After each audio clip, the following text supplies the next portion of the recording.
Da-na-na. Oh, one more time.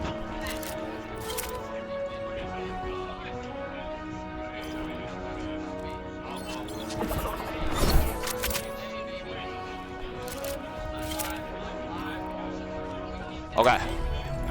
I always deliver. If you press F1, you can take a look at her kit and all the perks you can build. I think my camera's blocking it, so let's just read it from the beginning.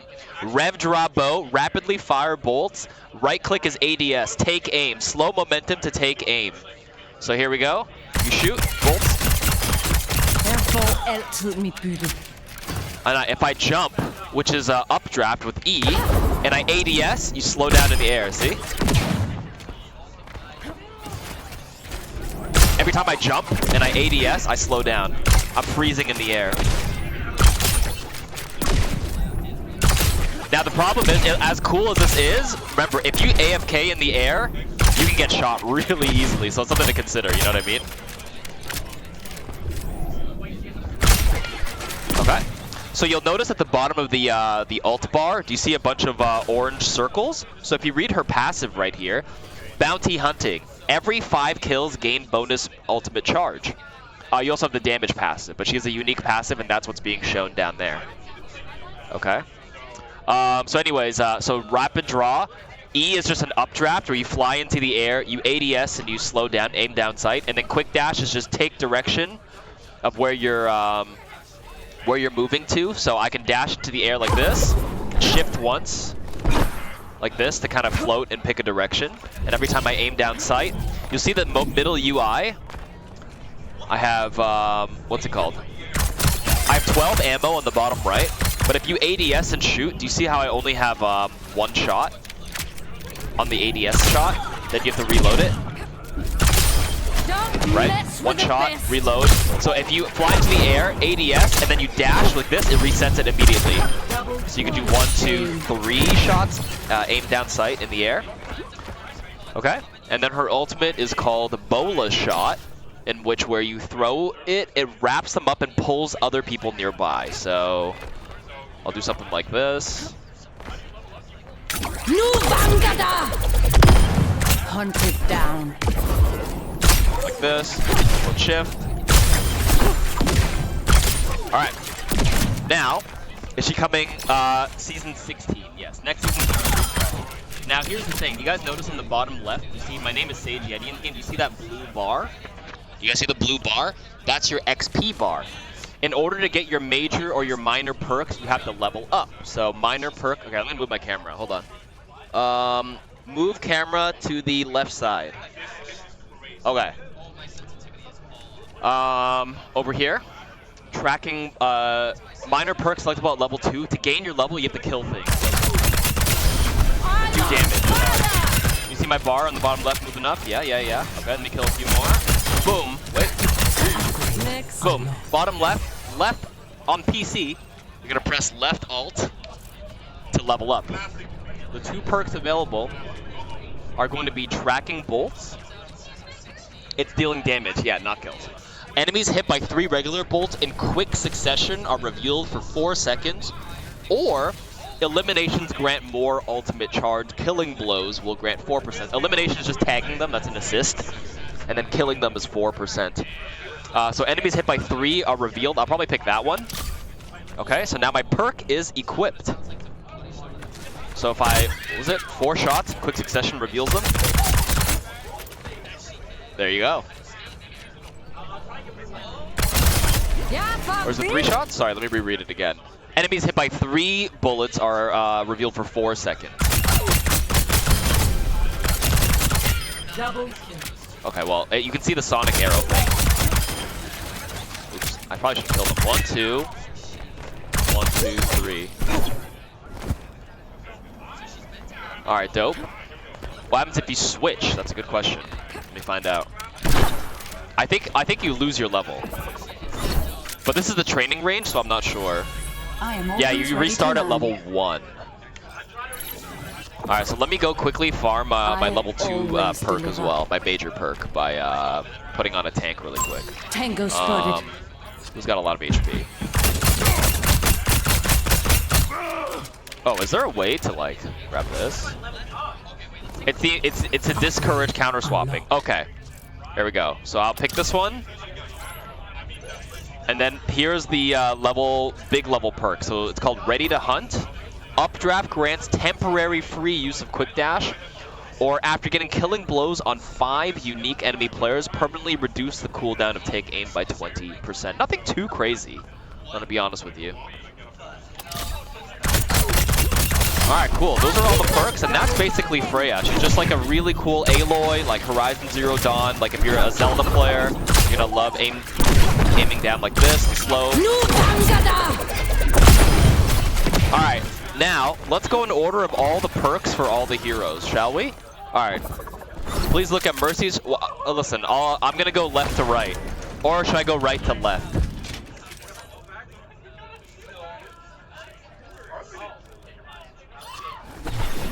I'm gonna go right to left. Okay. Okay, let's start with Kiriko first. I'll find my I'm going right to left to be a little unique. I'm gonna start with supports because I'm a support streamer. Alright, first perk for Kiriko. Urgent Care. Healing Ofuda projectile speed is increased by 50% when seeking critical allies. Or kunai hits launch 2 Ofudas to an ally in front of you?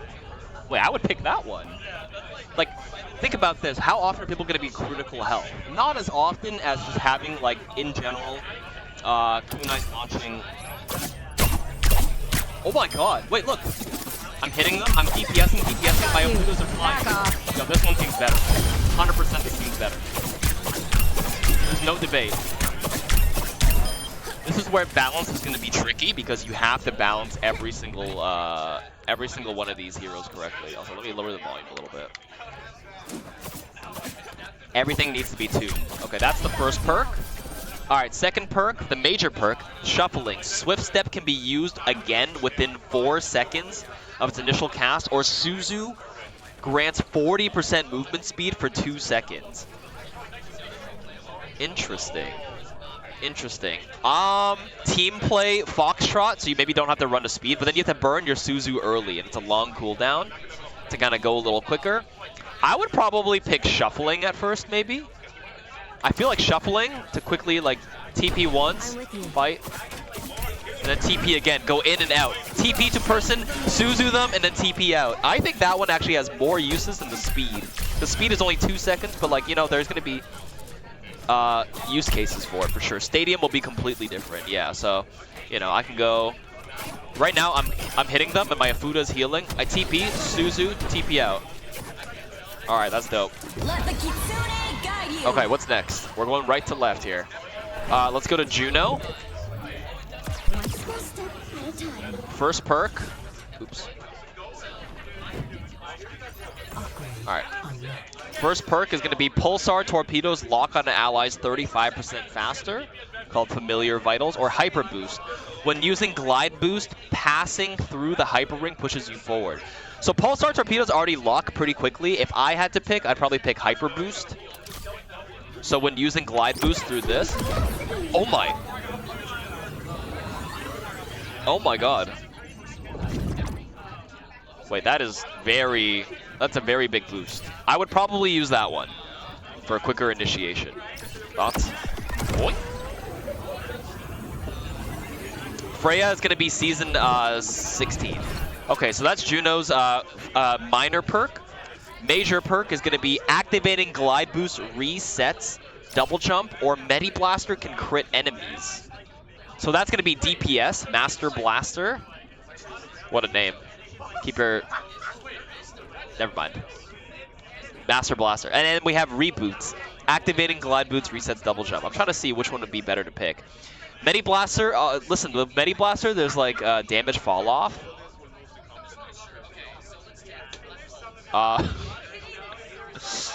I think Glide Boost double jump would be kind of nice, but I don't know. Let's try this.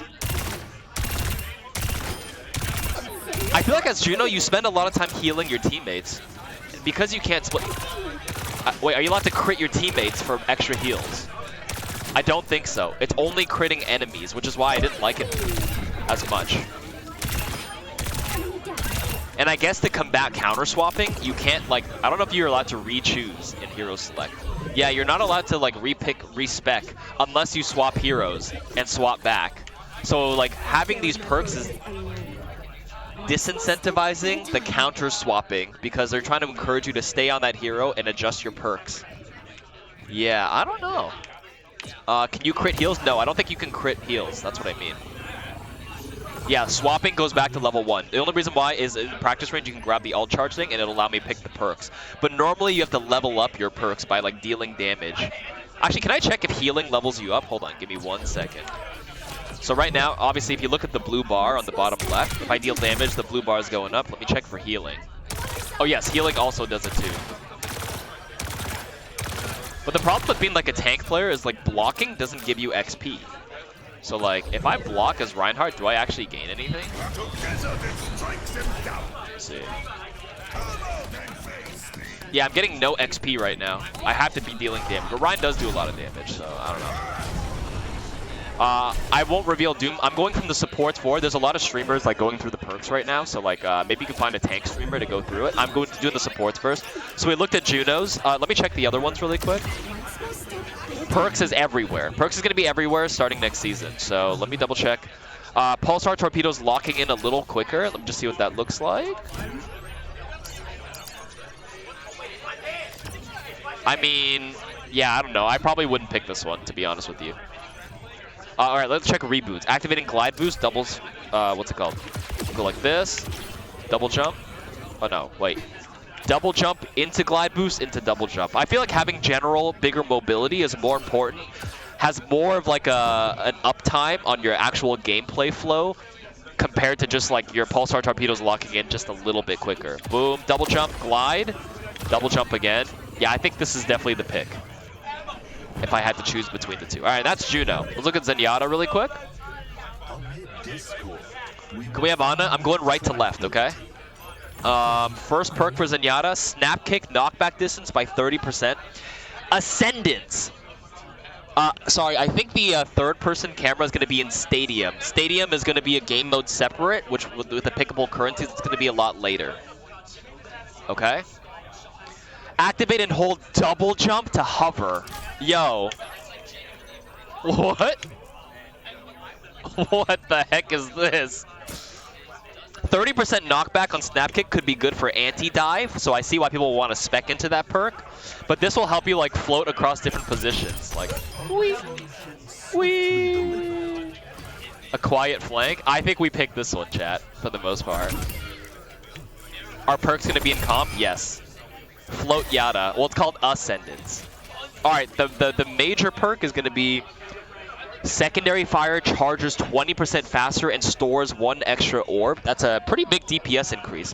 Faster speed charge and extra orb is like collectively a 40% DPS increase there. Dualities. Zenyatta heals Orb of Harmony targets for 20% of his damage dealt to discorded targets. This is like where you can pocket like your Pharah or your Flyers or your Tracer, and we shoot the same target and they're getting extra healing. This is kind of good. Okay, let's check the extra DPS though. 1, 2, 3, 4, 5, 6. Reverse Luna Snow. 1, 2, 3, 4, 5, 6. It still charges kind of slow compared to old Zenyatta. 1, 2, 3, 4, 5, 6. All right. Let me swap here. Let me swap back. Sorry, to level up your perks, you have to deal damage or heal people. Sorry for all the people who subbed and gifted subs. I'll cover the rest of them in a moment. Thank you, Cannon Butter. Thank you, Jay Staff, for the gifted sub earlier. Hold on. So I'm holding left alt. Snap kick distance by 30%. Let me just check this one really quick. I believe I've won this round. Jesus. Oh my god. These are tanks with knockback resistance, no? This is the OG one, right? Okay. The next perk is going to be Duality, so they heal 20% of my Discord orb. So if I give somebody this orb, and then I Discord this target...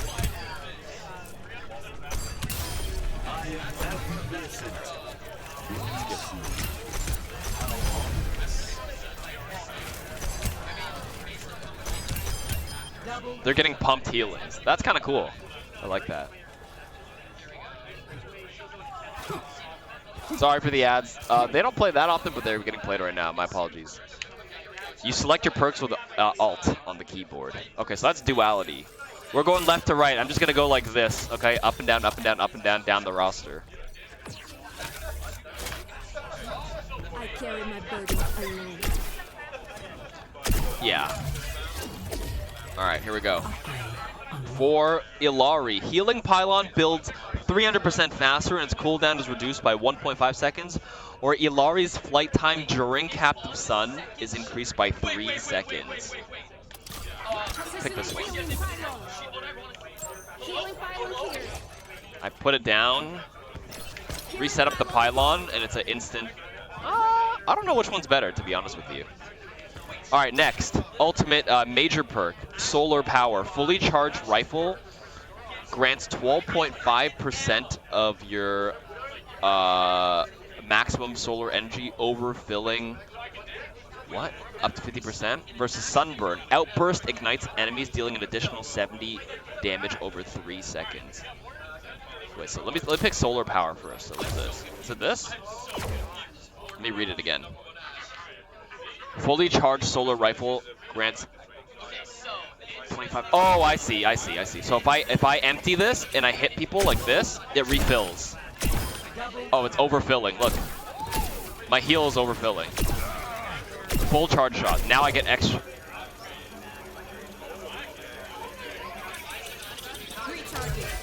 I see. Like this. Yeah, I'm starting with the supports first. I think a lot of people are going through the perks from left to right. I'm starting right to left, okay? Luigi or any of my mods here, can we go like going through all the perks for season 15 right now? For starting on supports right now. Zen has movement. He floats, yeah. Okay, that's kind of cool. Let me double check the other perk. Breaking me down just builds me. I carry my burdens alone. Okay. So now instead of that one, we can do Captive Sun build, where we go Summer Solstice. The flight time during Captive Sun is longer. And then the next one is Outburst, Sunburn. Outburst, Ignite. It feels like you either pick one spec into the other. Like you spec all into your ultimate, or you want to spec more power into like your neutral. That's what you call it. So they ignite enemies. Let's see what this looks like really quick. Oh my god, I'm so fast. It lasts 7 seconds. Oh my god, I have so much time. Okay. And then if I pop it, now they're burning, right? Oh, did I read that wrong? And the outburst deals an additional 70 over 30. Oh, I see. Oh, it's my shift button. Oh, I thought outburst was named the ultimate. Dude, I'd fail my own quizzes.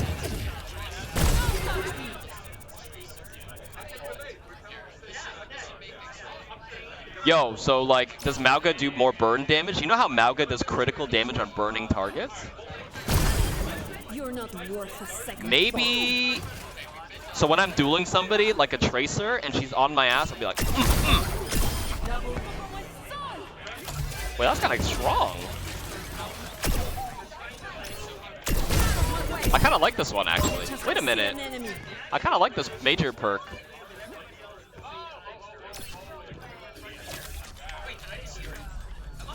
I kind of like it. Alright, next, Moira. We're going left to right. Alright, first perk for Moira. Fade duration increased by 0.5 seconds, or uprush, fade jump height is increased by 50%. So I don't need to show you guys what longer fade looks like. Let's look at the height really quick. Oh my god. 50% height is kind of nuts. No? So do I have to even fade jump up here? I can just fade and just... Yeah, I don't have to do any fancy work. Mobility is good. Oh, wait. Alright, let's say if I go off like a ramp or something. Like this object, which is what you can do, I'm pretty sure, right? Alright, well that's kind of cool. Next one, so the major perk from Moira. Biotic Orb's first 50 healing is instant on each ally it encounters. Versus Contamination, enemies being damaged by Damage Orb, Biotic Orb receives 25% reduced healing? So not an anti-heal, but a healing reduction is now going to be added onto Moira. I think you pick that one, to be honest with you. But honestly, instant healing, I mean, it's hard to kind of see in the practice range, so I'll pick the Ethical Nourishment first. Also, I love the name. Ethical Nourishment. 50 healing is instant if you want a heal bot, I guess, right?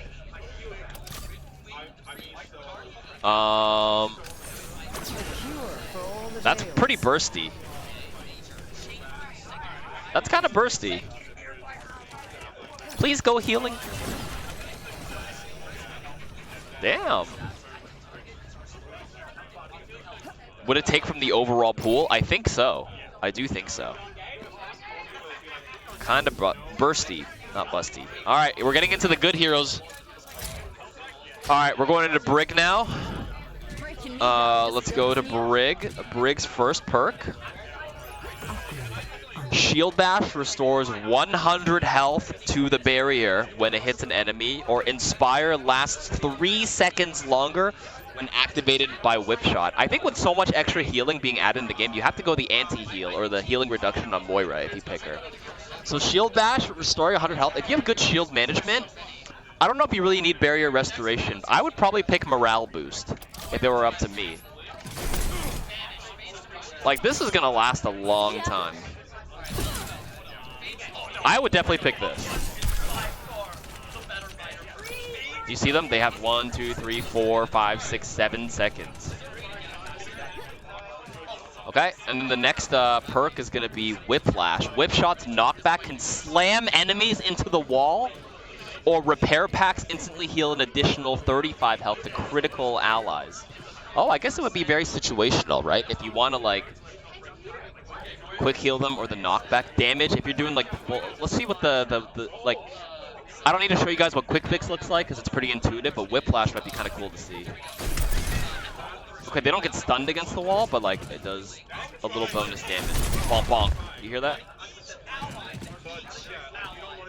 Bonk, bonk. So what's the burst damage? Hey, wait, Tracer? I see one. Hello, Tracer. If I go like this. Ooh, that's close. Not quite, though. Not quite.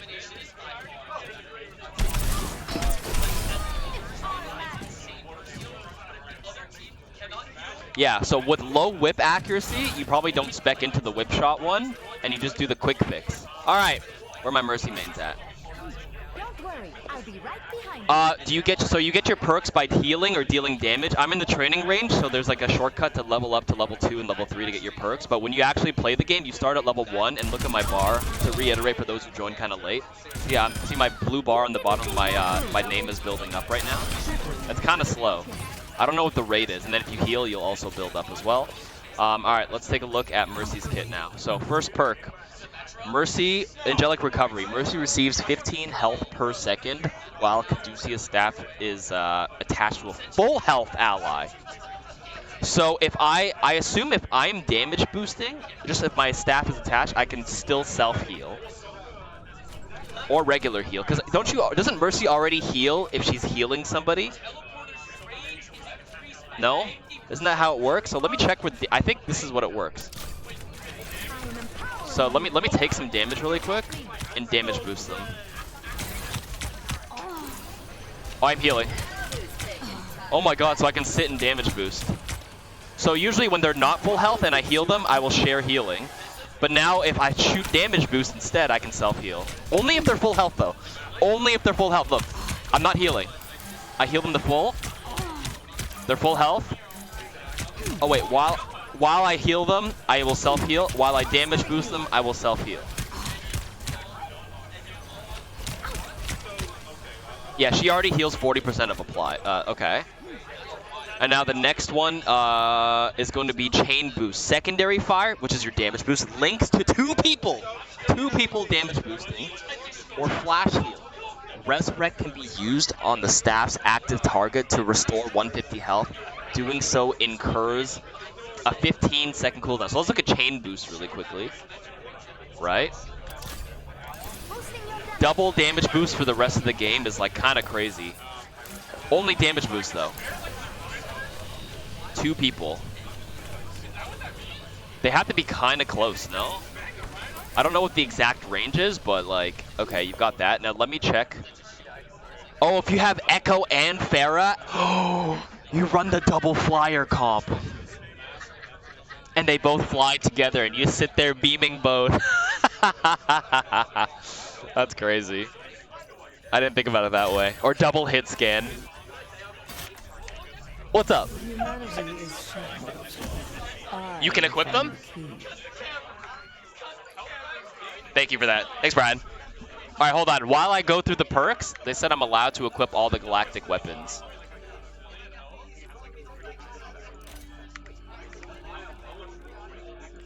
All right, where were we? I haven't covered some of these yet. Can I equip all? Or do I have to go through each one? I have to pick each one, right? All right, that's fine. All right, which heroes have I not covered yet in this category?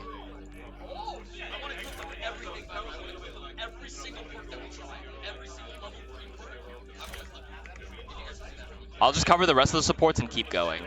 Lucio, Lifeweaver, Bap, Ana. I'll finish with Mercies. Okay, let me just finish going through all the perks still. Oh, this is what the menu looks like. This is obviously a dev build here, so you guys can't see, like, all these are unavailable for us to click, but little UI refresh, and obviously a lot of stuff is locked out, like the shop and the battle pass, challenge page. But more importantly, let's go through the rest of the perks. Okay, let me finish the Mercy perks, okay? So where was I? Let me try the other ones. Oh my!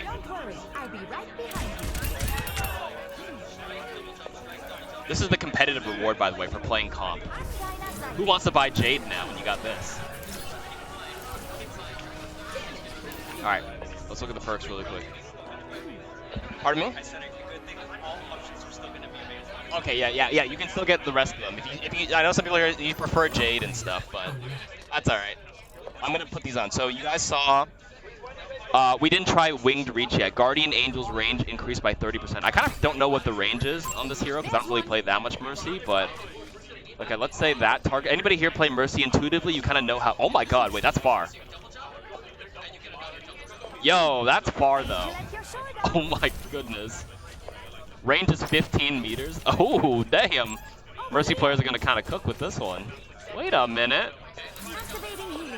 From 30 meters. Oh my. Are you guys taking this one? These perks? All right, and then the next one, Flash Heal. Resurrect can be used on the staff's active target to restore 150 health. So instead of rezzing, if you feel like you don't need to res, like sometimes nobody really dies for a while, right? Also, let me just double check Valkyrie's range with this on.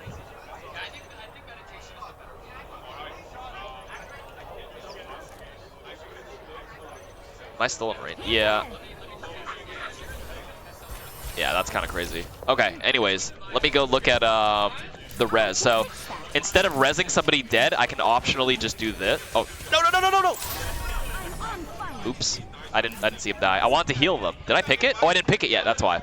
Sorry, Flash Heal. Resurrect can be used on the staff to restore 150 health. Now I have it. My bad. I forgot to put it on. Should I wait 15 seconds? No. I'm gonna hold on. Turn it off. Turn it back on. Grab this. Pick Guardian Angel's thing, and then Flash Heal. All right. So I can just, you know, I'm damage boosting you, and then pop. That's it. 15-second cooldown. I don't know if I like this. What was my other option again? 15 seconds is kind of long though. Is it? It wasn't that instant. Here. Well, right now, I think it prioritizes res, but you kept... Oh, it doesn't work unless your beam is on them. I'm just pressing the button. Ah! Oops. So I think it'll only do it on the person you're clicking. Resurrect can be used on Caduceus Staff's active target. Yes, okay, so I have the beam on somebody, yeah, to instantly restore 150 health to pocket them. Actually kind of good with like a Pharah Rocket Barrage, you know? Sometimes like if she's you know, flying around and they're barraging, you just walk up to them, instantly pop some extra healing. Never die. All right, that's cool though. Mercy has some pretty cool ones. I definitely would do this one. That's dope. Okay, what's next? We're going left to right. We're on Baptiste, Lucio, Lifeweaver, and then Ana. All right, here we go. Another battlefield. Baptiste. Does flash heal affect chain targets in Valk? That is a good mythbuster, and I'll have to find that out later on. All right, let me look at my Bap ones. I played a lot of Baptiste. I'm ready. Okay, Field Medicine. Immortality Field restores 80 health to nearby allies and 40 health to Baptiste when destroyed. Instant heal. Oh, when it's destroyed. So when you die to like a D.Va bomb or pulse bomb and you live through it, everybody's usually left at very low HP. So now after it breaks, they get a little bit of extra juice, so they're not like one-shottable. That's kind of good. The next perk is Automated Healing. After placing Amplification Matrix, your ultimate, your shoulder turret periodically fires up to 12 shots at allies. Both of these sound pretty good.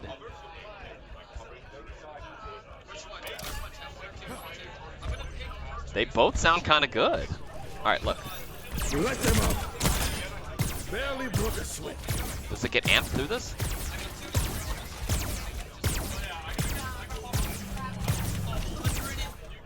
Oh. Auto healing a little bit over time.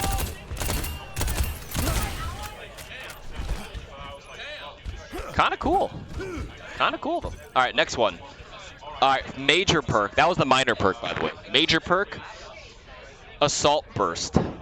Regenerative Burst grants Baptiste 20% attack speed for 4 seconds, but no longer instantly heals. Or while airborne, use Exo Boots and press space to dash horizontally. All right, I'm gonna try this one. I'm gonna try Battle Baptiste first.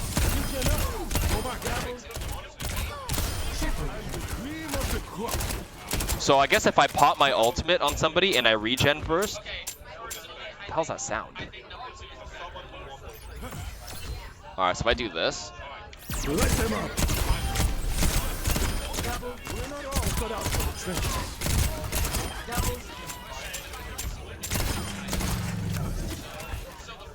Oh, the reload bug. Yo, that's kind of good. Okay, let me look at the Breaking me down just builds me Another up. day, another battlefield. Let me look at the other perk. Alright, so that's the first one. Field Medicine. So Immortality Field after breaking will still... we'll heal them. So let's see. Get in here. People die to a D.Va bomb. Pops, and then it instantly heals them at the end. That's kind of good. That's kind of good. I like that one. Okay, next one. Rocket Boots. Airborne with Exo Boot, use space to dash horizontally.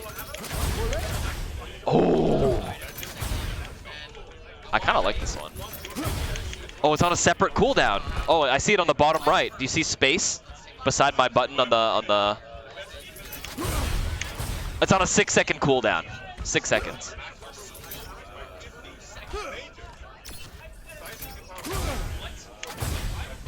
That's so cool to dodge. Like something in the sky. Like I'm in the sky healing, and then I'm getting shot by something, and I just quickly dash to the side. I like that. It's using the wrong icon. Listen, it says early development gameplay.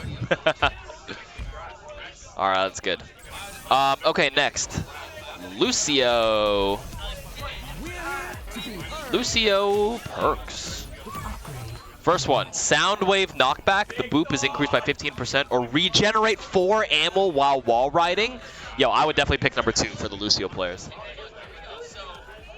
Like, knockback is nice, but only 15% knockback versus regenerating your ammo. That seems like it's way better on average, because you're going to be wall riding a lot, and you're going to just be like having higher uptime on damage. You need more bullets. Let's see how fast it is, though. Oh, it's fast! Look at my ammo. Oh my god, DPS Lucio's so back.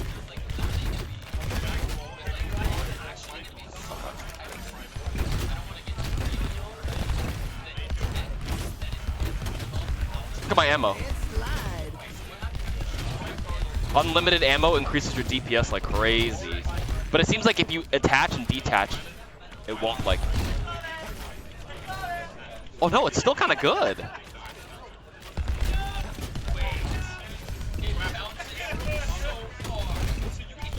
You do spend a lot of time jumping, but it actually feels like you get it back pretty good. I don't know, it's still kind of good. All right, that's a good one. All right, the next major perk is Crossfade's range is increased by 150% while Amp It Up is active. So you just get way more aura versus Lucio's attack speed is increased by 50%. So this is like if you want to all in on the DPS specking, you would do this, right? And then you're just sitting here like...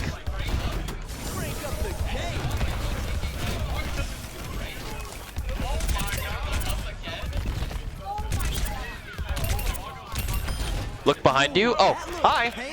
Hi. How's it going? It's Aaron. What's up? What's up? What is your favorite perk so far? God, there's a lot of them. So I want to see someone take the Hanzo dash reset Okay. and really see what they can do with it. Okay. Because it's just like it. The scatter arrow is a minor perk Right. for Hanzo, and the dash reset is a major. Okay. And it's almost like opposite of what you would think there. But I think in the hands of like crazy players, Yeah. that they're gonna go nuts with that. Okay, so you're excited for that one. I haven't even gone over yet. I'm still like kind of like having Yeah, a good time right? with all the supports because I'm a support player first. But you're excited for Hanzo. Which one's your favorite support perk? The Ana. Like, have you checked out Ana I'm going yet? I'm going right to left because everybody's going like in their specific order. I don't know if I want to tell you what it is. We'll look right now. Okay. We're about to look right now. Like, you're a streamer, you need to have that reaction. That's true. To seeing it. Authentic reaction, exactly. Well, I started here, so I just covered back. Okay. So now we're gonna look at Ana's. Okay. I will not leave a broken world So behind. also, I noticed that with the perks, when you swap, you lose all your XP. So that's do. kind of like a natural way to combat counter swapping, would you say? It's a bit, yeah. So, and it's something that we're definitely going to keep an eye on when it launches, because like sometimes you want to swap, and maybe it's the right call to swap in a game. One of the things that does happen is the rate that. Oh, thanks. Oh, yeah. Wow. Just kneeling. Look at that. I have a chair. chair. Is the rate at which you like accrue Yeah, your the- experience for it? right. It increases over the course of the match. Oh, it's dynamic. Yeah, so it is dynamic, so you will be able to get a little bit faster. So we've done, like, we originally started with when you swap, you keep half of it, Okay. and we swapped to this system. We could always swap back, we can make other changes if it feels like there's too much friction there, but it is something like we would monitor on it. Oh, I see. I didn't know that. Because right now, when I was like kind of without, obviously we're in the training range, and I was just like shooting around, I was like, this feels like it does build kind of slow. And I thought if I want to make an adjustment on the perk, like I'd have to like go back to Swan, swap out, swap back in. Do you think, is there like a button to just quick reset all my perks? Do you think that would be No, something? Not that I know of, especially not in the practice Yeah. range. I'm not Okay. sure. So I don't want. Let's say I don't want perk 1 anymore. I have to do perk 2, perk 1. Okay. Yeah, so the tough thing though is it's like once you select a perk for the match, you've got it for the match. Oh, know? you can't swap. What about on like control? Can you swap it? No, you keep them through Oh, I each see. round of control. Okay. Yeah. Yep. Yeah, and we don't reset it like we reset your ult in control. You keep it through the whole match. Okay, very cool. Yeah, no swapping perks. All right, let's take a look at Ana's. Okay, so Groggy. Enemies waking up from sleep dart are slowed for 2 seconds, or biotic bounce. After exploding biotic grenade, that bounces and explodes again for 50 damage and healing. These are Okay. the minors. These are the minors. Yeah. Which one do you like between these two? I mean the slow. Really? Yeah. My first initial reaction is the biotic bounce looks cooler. I'm not the best at aiming. I'm not good with Ana, you know. Don't say that. Don't Yeah. sell yourself short. Okay. I'm a lot better with Ana in Stadium, though. Oh, that's There's right. like There's a lot of ways. A lot of ways to make yes, Ana work yes, yeah, totally. I can play her a lot better in Stadium. Okay. Especially with sleep. She's got a sleep dart build, which is bonkers in Stadium. Yeah, I'm excited for Stadium. I mean, that big spotlight was really quickly, it went by so quick. I forgot, was Stadium, that's not for next season, right? That's just like later on. Stadium is 16, so April. April. So Perks April, is chat. 15, Stadium and Wind Dasher are 16. Windasher's the code name, chat, for Oh, Freya. sorry. We can say the name now, I know. Yeah, Freya, and also Hero Bands too is 16. Wow, so 16's fully loaded, but 15 is going to be this system. It's one system at a time. This is going to be a lot and pretty, I wouldn't say, yeah, you don't want to overwhelm everybody with just like dumping everything in one season, so we're spreading it out here. So you said you like Groggy here, and Yeah, so pick one of them. It's probably better to pick Biotic Bounce for the practice rate. Okay. And then, yeah, you've already got. Oh my god, the nade actually just comes back to you. Oh my goodness. Wait, what? That's kind of cool. But then with the sleep dart one, it's probably easier on the, or you can probably notice it more on the receiving end, which is why it won't work so well here in the practice range, right? But, okay, so you're saying I could do something like, there's physics to it. Oh my goodness. Oh, so what? So if I nade myself, will it bounce up? It should, yeah. Feeling fortified. This will cut the pain. This is gonna be my favorite. This is I've my never done that. favorite. You've never tried that. You've never tried that. I've never done it exactly straight down like that, because that's pretty incredible. Oh my gosh. Wait, that is awesome.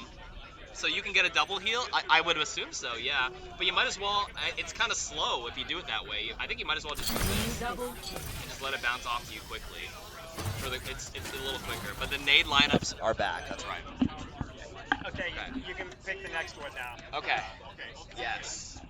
Biotic rifle critting or the self nano boost. We did see this on the trailer, yeah. Okay. Which one do you like? The self nano boost. You like the self Well, nano I already boost? said I can't Oh, you aim, can't aim. so That's it's right. Like, yeah, I'm not gonna pick that one, but like, it also is a self nano boost. So you nano boost somebody else and yourself. Right, and you receive like the self healing and everything. So I see both are going to be kind of useful. Like being able to crit is going to be like on average more. Like nano boost is obviously very impactful, but it's like once every few minutes, Yeah, depending on how that's long right. you take. And it's just crit enemies. So. Oh, it's just enemies, not yeah, crit so healing. it's not crit healing. It's just crit enemies. Yeah. Gotcha. Cool. Yeah. That's pretty nice. That's very nice. That's really good with like a nade. If I do a bouncing nade to do double the damage into like one crit shot, that means I can kill somebody very quickly. Yeah, So.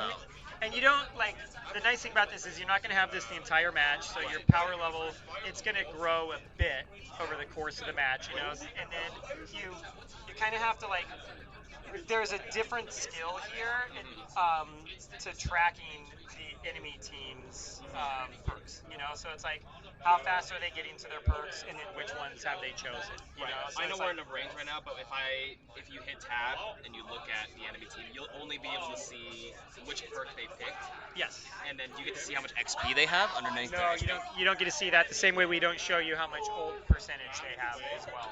Oh, okay. And then in an average game, let's say we're playing Control on Nepal, how long would it take for somebody to build their first perk into their second perk on average? So it depends, like, basically on how well you're doing, because you build it in a very similar way to the way you build ult.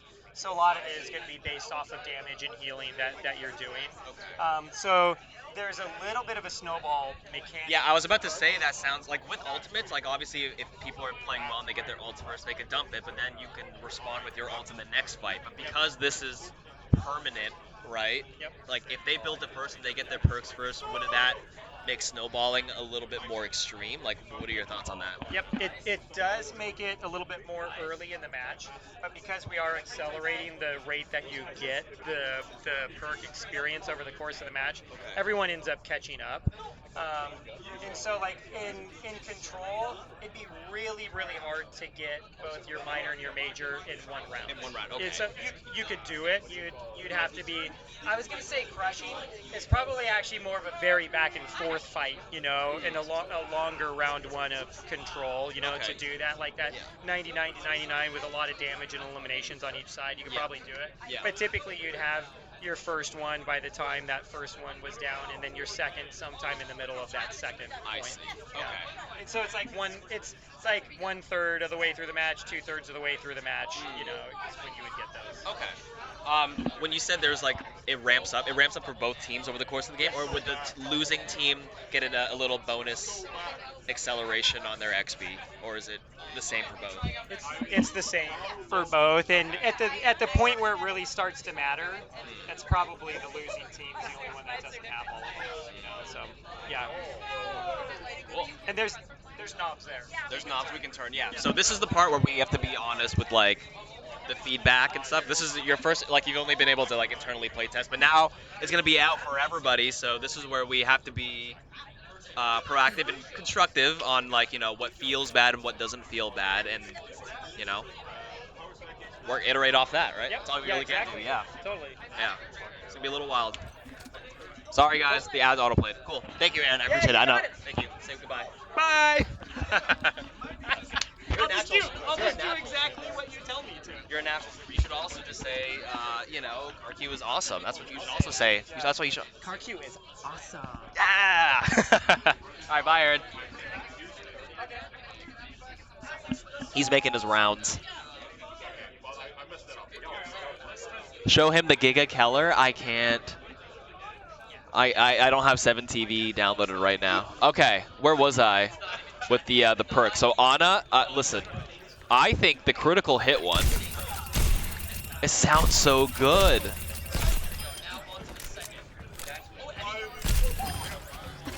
No wonder I can't retire. Dude. أنا ما حدش يقدر عليا. With the bouncing nade? Did I pick the bouncing nade on this one? Oh, maybe I didn't. Okay, Lifeweaver perks. No scope headshot nade. The bouncing nade. Fortified. Oh, the physics though, because I did it in an angle. That's gonna be kind of wild.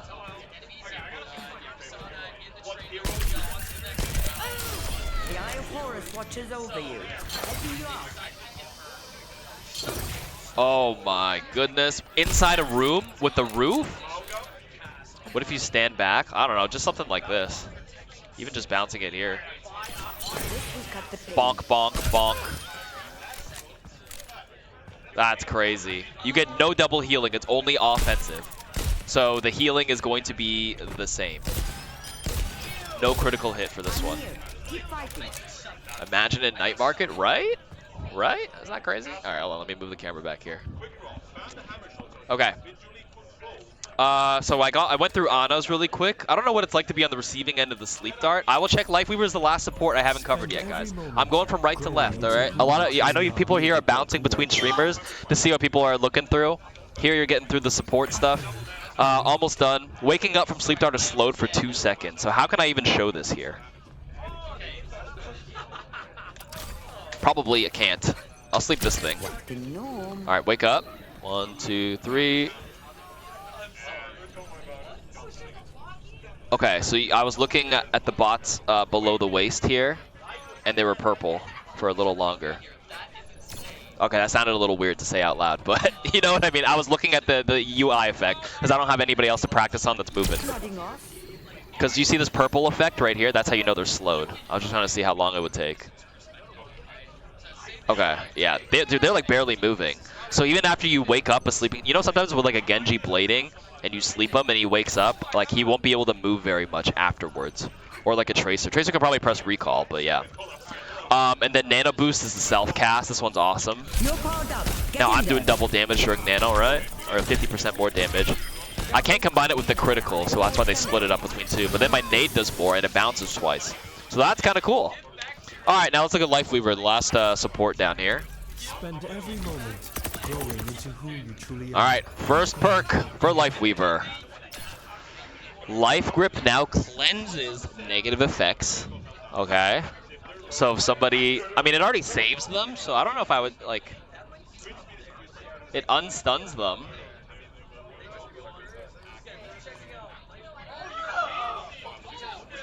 But then the life cycle, while alive, regenerate 10 health per second.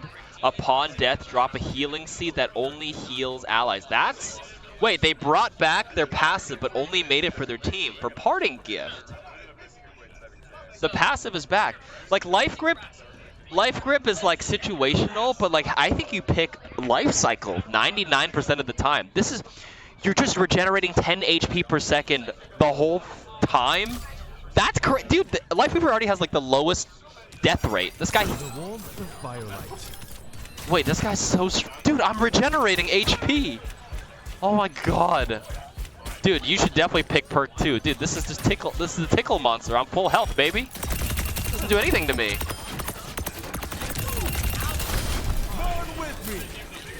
If I die, can I even die to this? I don't even. It's gonna take forever. You can change the bots here to be more aggressive. Oh, can I? Over here. What? The other side? Oh, here.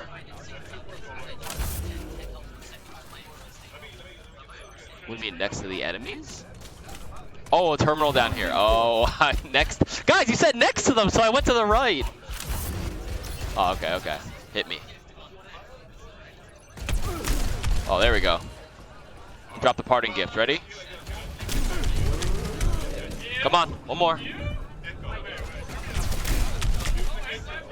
Bruh. My seed! Windborn. My seed! I have plopped my seed on the ground. It didn't heal because it dropped it right here. I need to like sit on top of my teammate, I guess.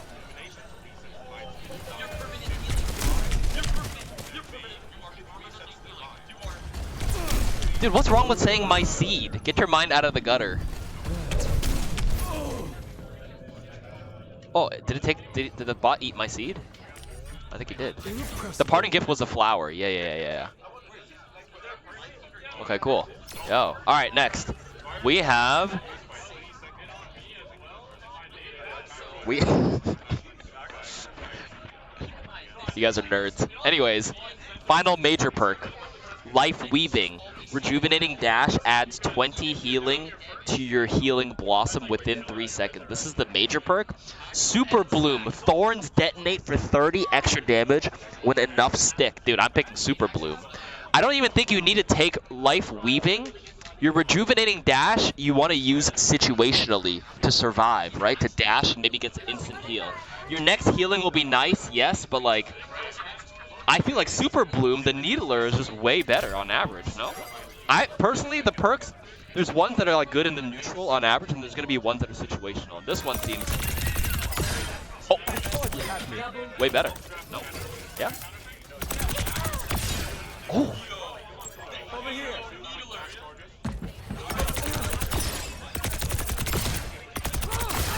Brimming with firelight. He actually has good DPS now. And then if you take the first perk where you're self-healing, 10 HP per second, you can actually go like Flank Weaver and just do a lot of damage. You're healing so much, you have Rejuvenating Dash, you're in trouble. You pop the tree. Yo, you can actually DPS Life Weaver is back. Hey, move aside TikTok, Moira. It's TikTok Weaver. Rack Attack is sitting to my left. This guy's gonna have the greatest time of his life playing DPS Life Weaver.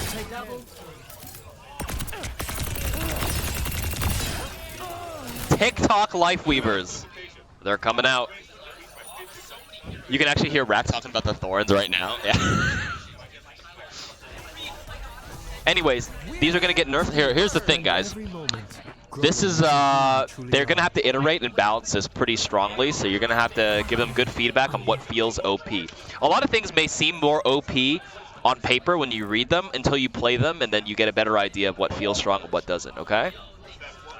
Alright, Life Grip Cleansing. You definitely take Life Cycle, and then the second one, let me see the other one. Rejuvenating Dash adds 20 healing. So if I do this, 100 healing.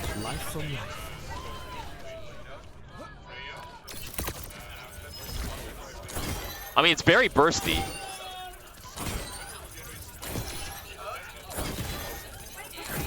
They are going to rotate the perks every half season. They mentioned that in the trailer. Can you show all the supports? so people can pause. Yeah, here you go. Well, it tells me which ones it tells you, yeah, the minor perks over there. Cleansing Grip, Life Cycle, Life Weaving. Now, here's the thing.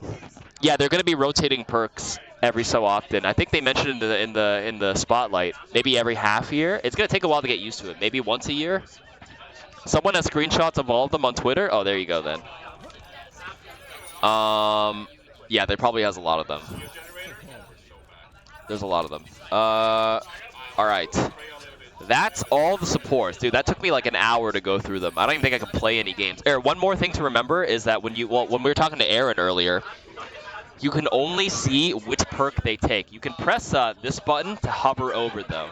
So there's an interact. You have to get used to hitting the scoreboard and actually pressing tab. People who don't press tab, please press tab way more often. You're going to have to hit your middle mouse and hover over it to read, because I know most of you guys will not recognize the symbols, including me.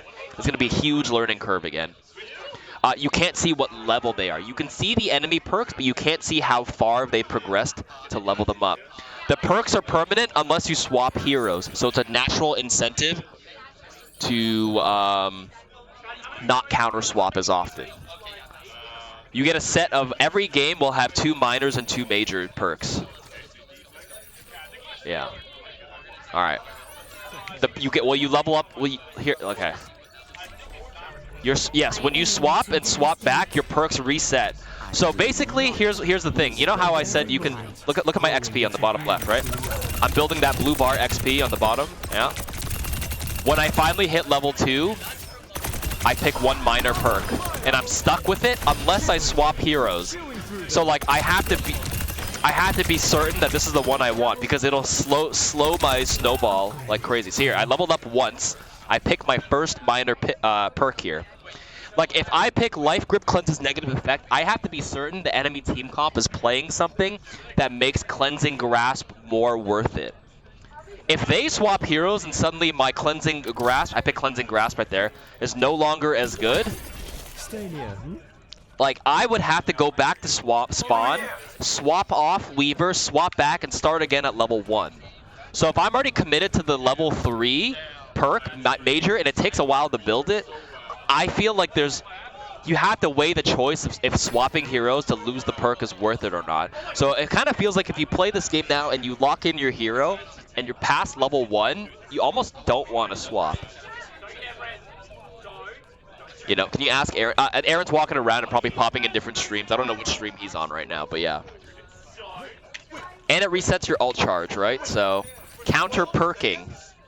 Forget counter swapping, I know, right?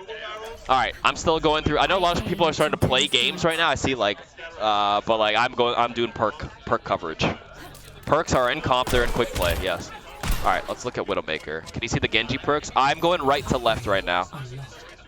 So you're gonna have to forgive me. I'm only going in my order right now, right to left. Did I finish Lucio? I did finish Lucio, right? I read it over. Okay. First perk for Widowmaker, scope shots now cost 3 ammo instead of 5, or focused aim. Scope shots while in ultimate infrasight will charge faster. Scope efficiency is probably better overall, but if you want focused aim for the ultimate burst, I'd probably take left side over the right side. It's cheaper. And this is going to be most of your game. You pop your ultimate, you know, every like minute, so. Will you release a video covering the perks? I honestly might just cut this whole stream up and then we'll just put this up. Okay. Second perk for Widowmakers. The major perk is scope shots. Reduce grappling cooldown by up to 4 shots. Or Venom Mine gains 50% increased damage and a second charge. Bro, who walks in? I mean, you know, like the Venom Mine thing could be good to cover flankers. Like if you're getting dove non-stop by like Sombras and stuff, having 2 mines kind of close to you would kind of be better than you think, maybe. If the Sombra accidentally touches 2 mines, you might just have to like, and it gains damage. Wait, hold up.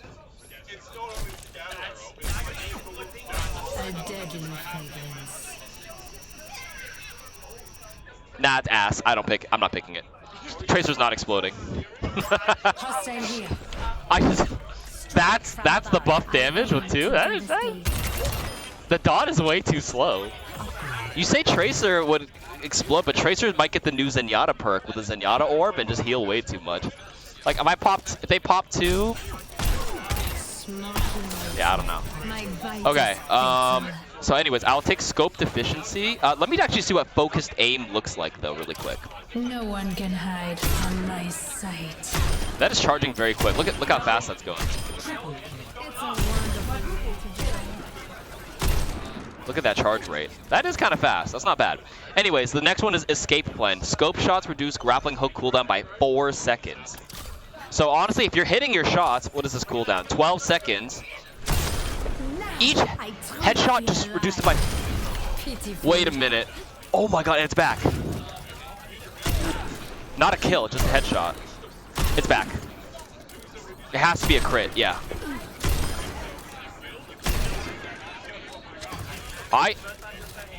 This is probably I can do a quick one, no? Oh, it scales. Oh, the cooldown is scaled based on how charged you are. So I was trying to see if you can spam it. No. So look at the 12-second cooldown on the bottom right. A fine execution.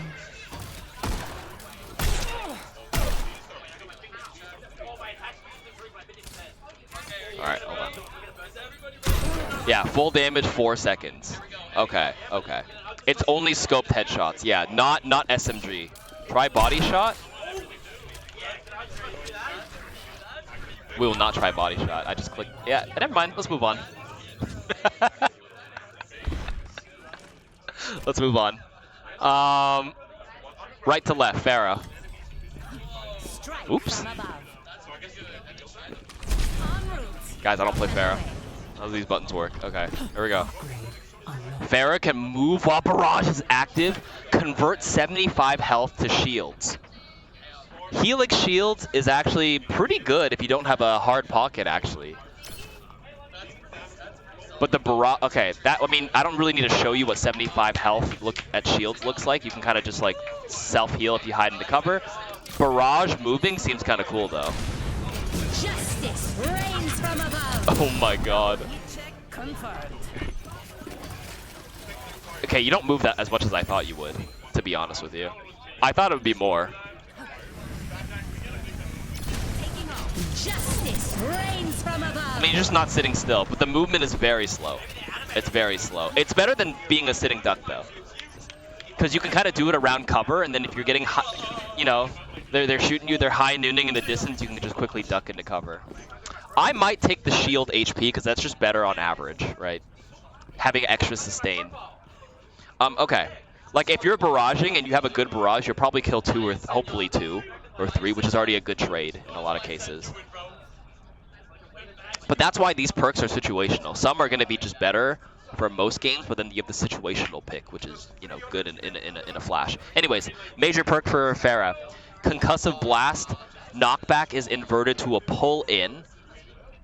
Jet Dash grants 50% fuel. Maximum overfuel increased by 100%. I feel like if you're a good Pharah, you have good fuel management, and you would probably be able to, like, not need as much fuel as you think. I think you take Concussive Implosion, where you suck people up into a barrage or something, no? That seems way better. I think you take this one. It's a good team ability, too. You know what I mean? Like, a good Pharah will manage their fuel pretty well. A mini grab, yeah, like, I think this is the clear winner. Let me just do one of these. Justice reigns from above. Oh, and then I'm moving. Do you still pull yourself, or do you boop yourself? Let's find out.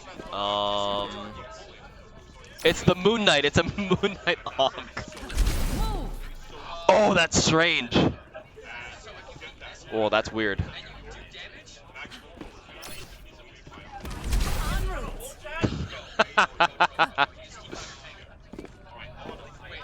Wait, so how do I move then? It sucks you forward. So you do lose the movement though, right?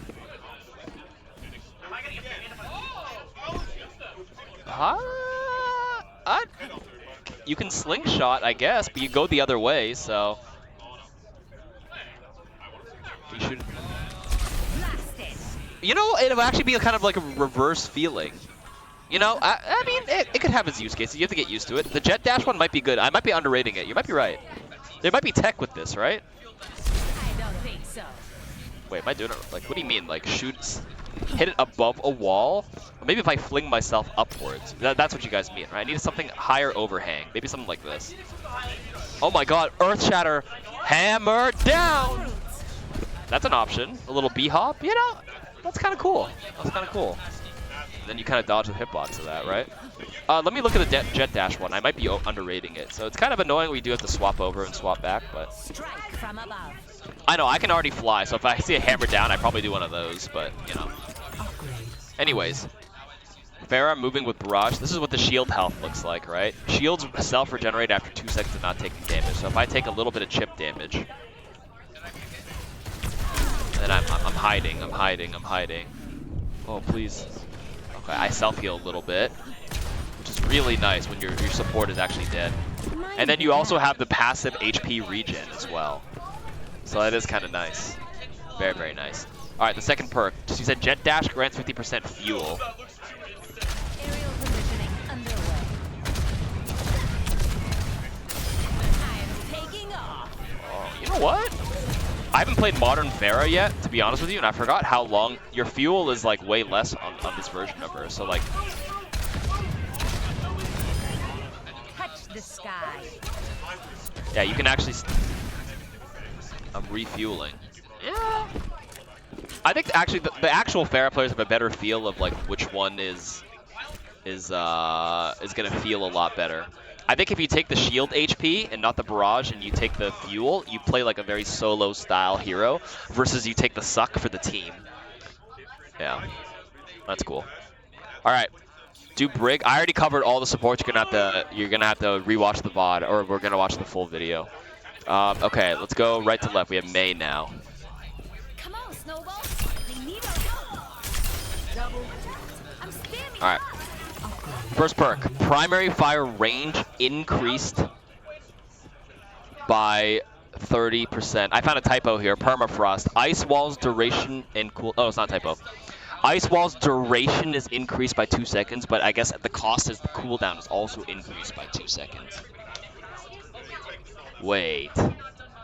I thought it was a typo because I was like, why would you increase the cooldown as a perk? But then I realized because the duration is going up, there is a cost associated with it. Dude, Ice Wall already lasts forever. People aren't shooting it.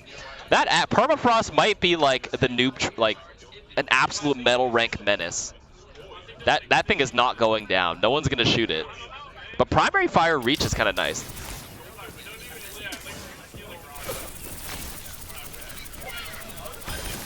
Mid-range Mei.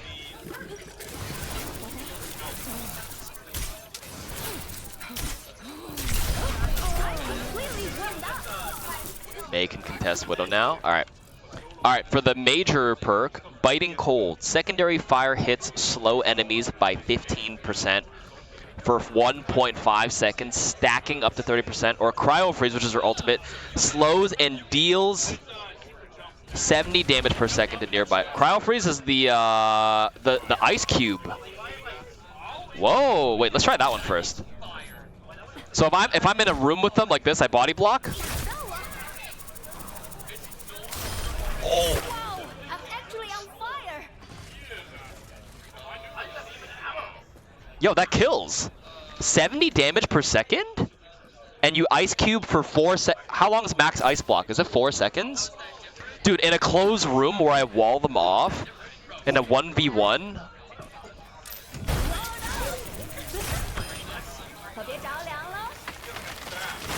Oh, there's a visual indicator too. Oh my goodness. Bro, Mei's gonna tilt so many people. That's a pretty big AoE, yo. Oh my god. It's 10 meters, maybe. 10 meters? 10 meters. I lied. That looks like 5 meters, maybe. And she self-heals. Use it with the ultimate now. Oh, I think you're just killing. Well, I mean, if you're using it with the ultimate, you don't want to sit in your thing. 70 DPS is you still do more damage with double icicles on people who are frozen by their ultimate. Yeah. if you're contesting a payload and you stand on top and press it, that is kind of nasty. All right, let me try the other perk really quick. Come on, Snowball. They need our help. Okay. First perk again. Primary fire increase. I tried that. Ice walls duration lasting 2 extra seconds. Did walling. Climbing that.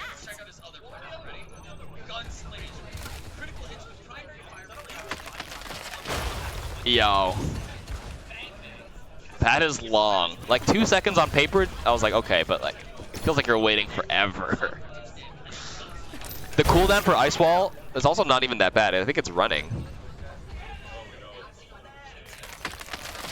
The cooldown's at 7 seconds at the end there. The cooldown is increased by 2 seconds to make up for the 2 seconds that it lasts. So it's basically the same cooldown as before, effectively. With the cryo freeze in a dark room, 2 extra seconds on the wall, so much damage, that's crazy. Then this one, secondary fire slows them. Dude, this one seems really good too though, as a poke. That slowest, dude, you're permanently slowed in it from the distance. I don't know, this one seems really good too. Honestly, all these May perks seem really good. This is infuriating to play against. To have people just it stacks up to 3 times. Oh my god. Like when hero bans come out, it feels like May might be banned. This so far feels cracked. Cracked out the wazoo.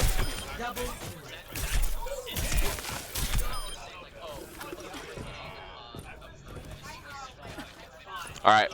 That's May. Venture.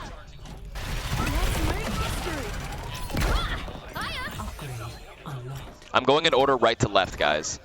I'm going right to left instead of left to right. First perk for Venture. While underground, you can sense enemies within 25 meters. What are these Spidey senses? While Tectonic Shock is active, cooldowns will refresh 300% faster. So if you pop all your cooldowns, press your ultimate, all your abilities should come back right at the end. But let me check the seismic sense first. So what do you mean by sense? That's what you mean by sense. Vision.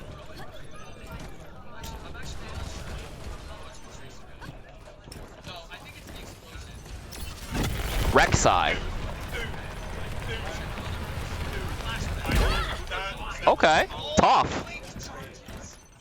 Does it work for teammates? That is something I would have to do in a Mythbuster video. But I can't do that here now, can I? I'd actually have to like test it later on. Alright, very good. Major perks. Smart Excavator's range is increased by 25%. Smart Excavator is my primary fire. Dealing damage with Clobber grants 30 shields. Clobber is my melee attack. So melee now gives me 30 extra shield. I think you take Smarter Excavator. Just having 25% more range is so much better than the random time you actually get close enough to melee. Don't take Covered in Dirt, guys. Take Smarter Excavator. Take left perk 100% of the. I wouldn't even say 99. This is like 100% of the time.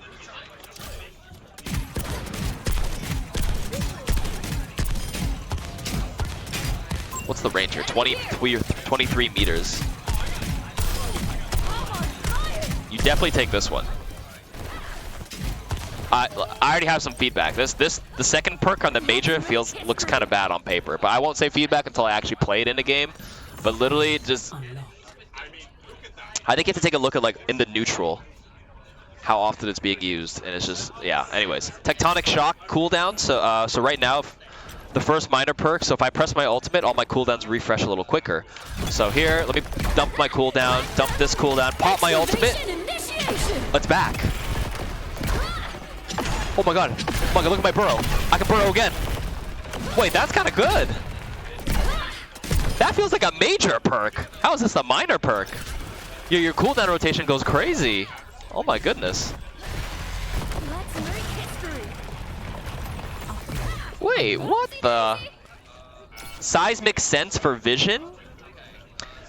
So I feel like excavation exhilaration might be better unless seismic sense gives vision for my teammate. If it's only for myself, I feel like I don't need that information as much as you think, because I'm already like, if I'm burrowing, a lot of times I kind of already know where the enemies are. And I'm not like a hit scan where like Widowmaker where the vision helps me like immediately one-shot somebody. I feel like this excavation of acceleration is kind of good. Really good. Like, I can do like a full rotation like this. Come up, do my damage pop excavation. Initiation. Still do this. Go back. Do this again. Do this again. All my cooldowns. Okay, Didn't see you there. Does it specifically say venture consents enemies versus team consented? I see the writing there. While underground venture consents enemies within 25 meters. I think you take excavation exhilaration and smarter excavator every time. We vote 2. Anyways, all right, moving on. Junkrat.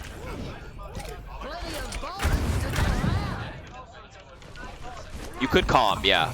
Maybe like a team. If you're playing in a scrim or like a a 5 or 6 stack, whatever mode you're playing, that would be better. But like, if you don't use your mic, then like it's not really that useful. But you can ping. You can ping the person you sense though. That's true. That's true. Are people listening to pings though? That's another question. All right, Junkrat. First one. Steel traps throw range increased by 50%. During Riptire, use left shift to gain a quick boost of speed. Doing so reduces the damage by 50% though. So Junkrat's tire does 600 damage. So if you cut it in half, it's 300. So if you're gunning for squishies, it's fine. If you're trying to burst the tank down, you don't want to use it. Steel trap throw by 50%. Let's look at that one first.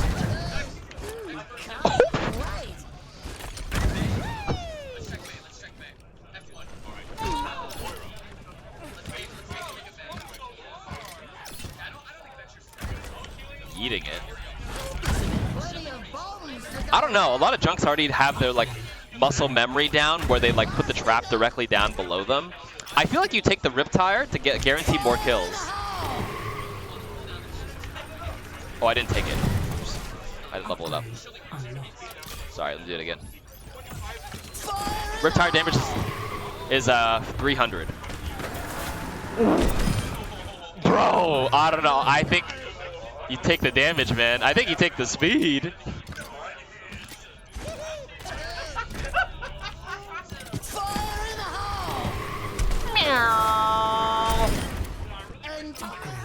Still a good break point. Yeah. That's cool. Okay, next. We have Frag Cannon. Frag launches projectile speed increased by 40%, but your max ammo reduced by 1. So you only have 4 ammo. Versus TikTok. Concussive mine arms 0.5 seconds after landing, increasing damage by 50%, explosion radius by 50%, and health by 200%. Ooh, wait, these are both kind of good. Which one do you want to see first? Let's look at Frag Cannon.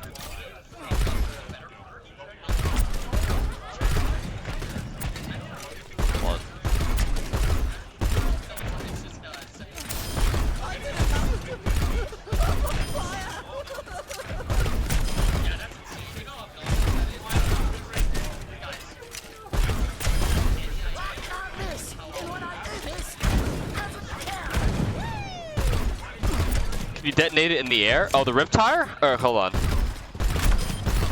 Let me look at the Riptire in the air. 1 second.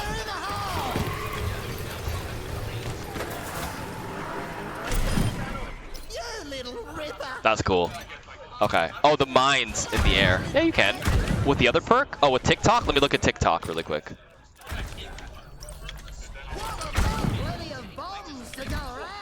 Alright. Nitro Boost, Riptire, and then TikTok. Concussive Mines arm 0.5 seconds after landing. So that one's still normal. It does more damage, I think, right? So you're saying it automatically arms? Oh, it just clicks faster, I think.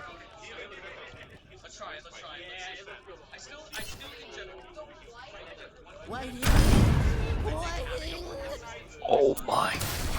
Wait, so if I do the regular one, if I do it too fast,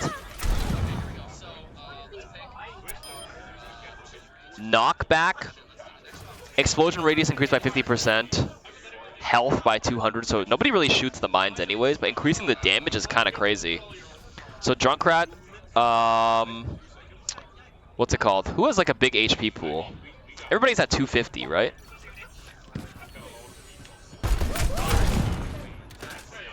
it has to arm, no? After landing, so the air ones don't kill. You can't combo because it has to hit the ground. I did it too fast where it didn't arm yet. Oh, I don't know if I like this one. I don't know if I like it. Yeah, that one, now it does the damage. I know, I'm reading the text. It has to land, so yeah, you can't do the air shot. But if you do it on the ground, you get launched further, no?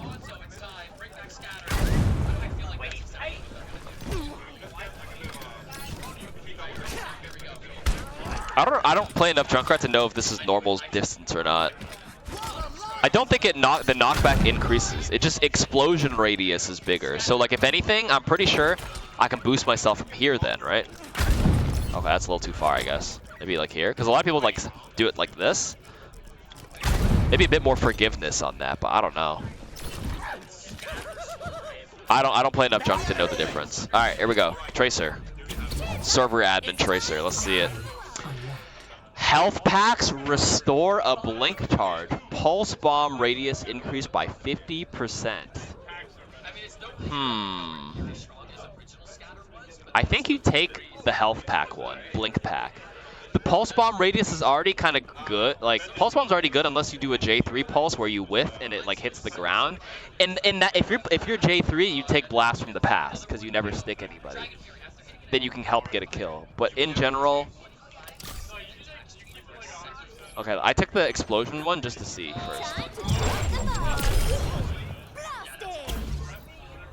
Because like you guys know, getting a blink back on dash, I don't really need to demonstrate, or blink charge back on a health pack, I don't need to show. So let me see.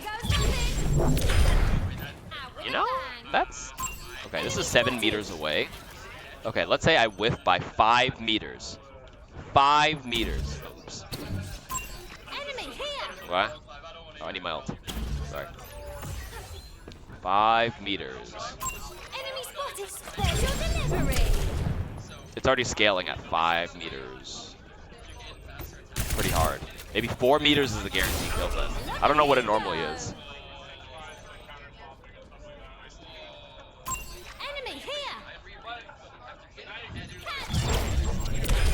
Okay, 4 would kill. I think you take the health pack one. I can't undo the perk. I can't go back with that to switch. All right. Anyways, now the major perk. Recall restores all blink charges. Recall grants 50 overhealth. Dude, I think every good Tracer takes left. 100%. Every good Tracer player takes all your blink charges. You burn all your blinks, recall, and you have all 3 blinks back. There's no world where you take the right one. Recall granting you a little overhealth. When you recall, like, why do you need 50 overhealth where you get all your blinks where after you recall you just zip around and you don't get hit anywhere? Left is crazy.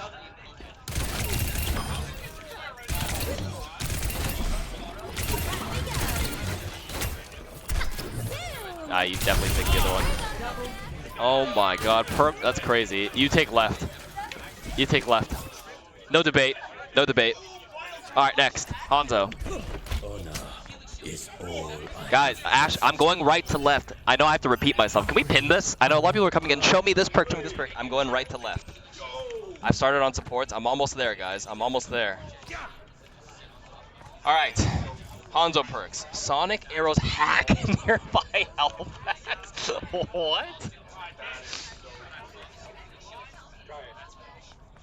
Oh my god. Okay, scatter arrows. Storm arrow now splits into 3 new projectiles on the first ricochet and bounce 2 extra times. Okay, so hacking the health pack is if you're in a Hanzo 1v1 duel near a health pack, you quickly Sonic it to like yoink it.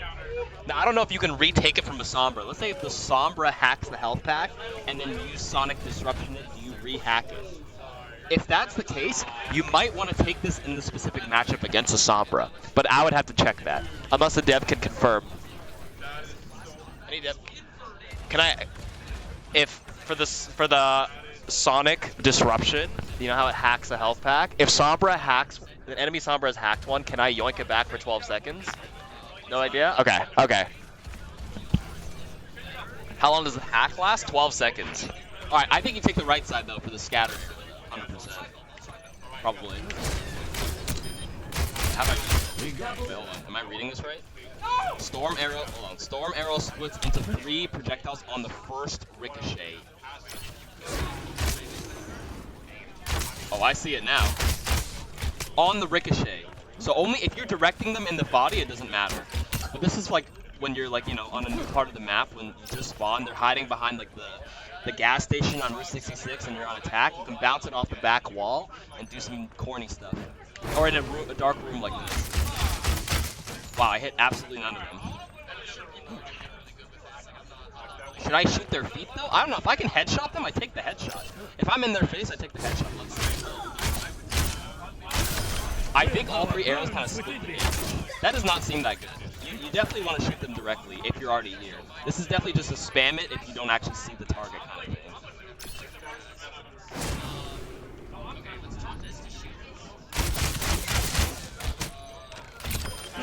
My arrows fly Well, true. anyways, it scatters all the arrows, correct, if it hits a wall on the ricochet. The split arrows seem to split the base damage. It didn't feel like I was doing any more damage than I would. Like one of these is 70. I just hit all 3 scatter. I think it just splits them all to 25 damage each.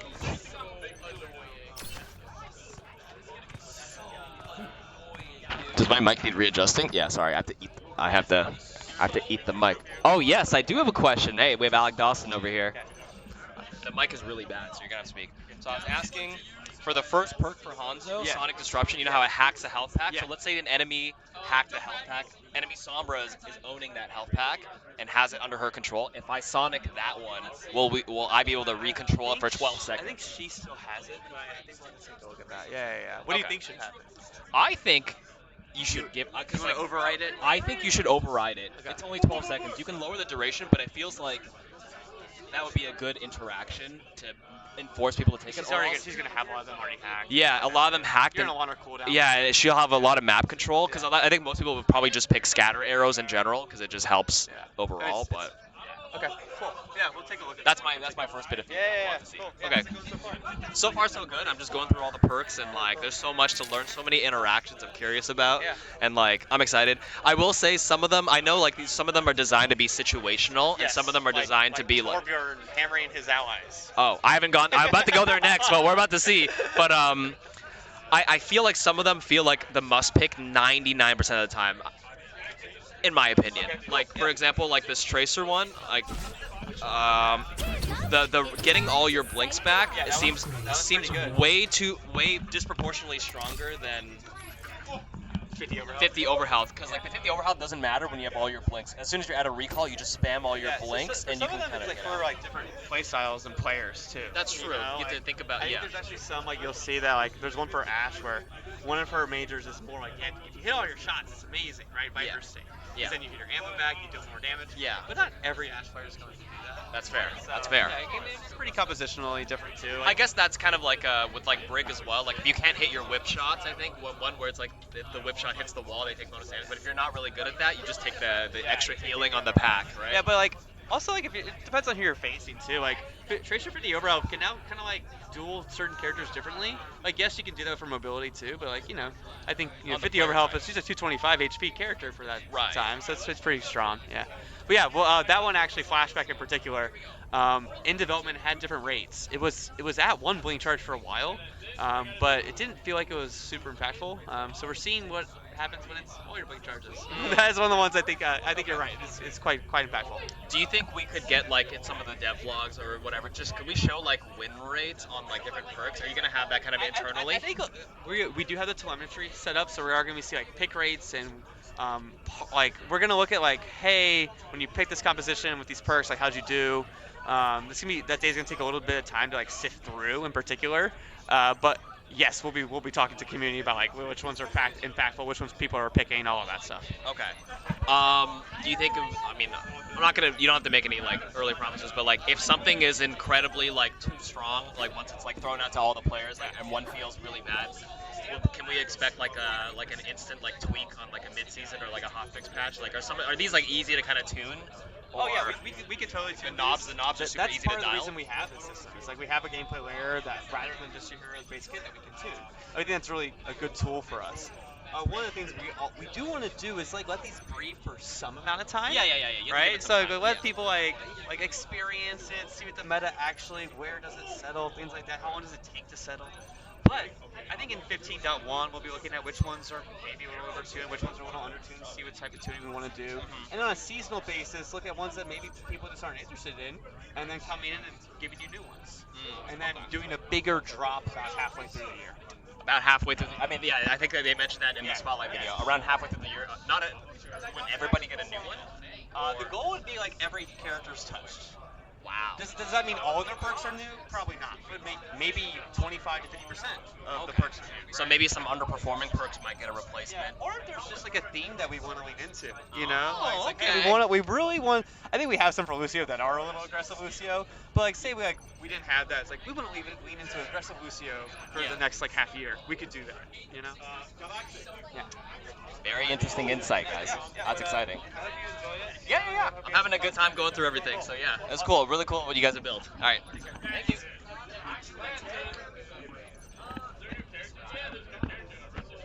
Sorry, I'm not able to like get. I know a lot of people have a lot of questions. I'm not able to get all of them. I can take. Listen, I can compile some questions because there'll be a private, like, not private, like, there's going to be, like, Q&A feedback in times later where we can ask the devs a lot more questions. So, like, I see a lot of people who did the redeem messages. I can go through later and compile a bunch of the common questions you guys want to ask and hopefully get some answers for you, okay? Yeah. And I know, like, there's 40 streamers here, and they're all kind of, like, going around and, like answering a lot of people's things right now as best as they can, so... Yeah, you could open a Discord one, sure. Anyways, let's keep going. So we mentioned Hanzo's. I didn't look at the major perk yet, did I? Is all I have left. No, I can ask about Workshop. I can ask. I can blink 3 times. Okay, so hacking the Sonic thing. So I was saying maybe it'd be pretty good against Sombra comps as a Hanzo, like, deterrent for Sombras. All right, here's another one. Dragon Fury. After hitting an enemy with your primary fire, you gain 25% attack speed. Or wall climb accelerates your lunge. Yamagami technique or Dragon Fury?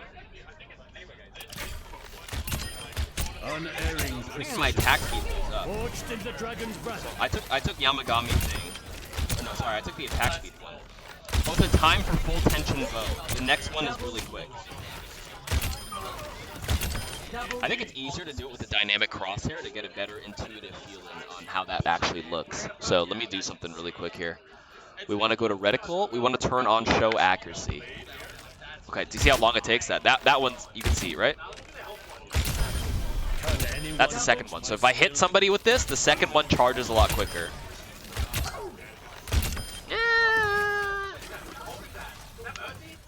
Try the attack speed with the storm arrows. Which ones did I pick? I took Scatter Storms and Dragon Fury. So after hitting, gain 25% attack speed. So if I do this, oh,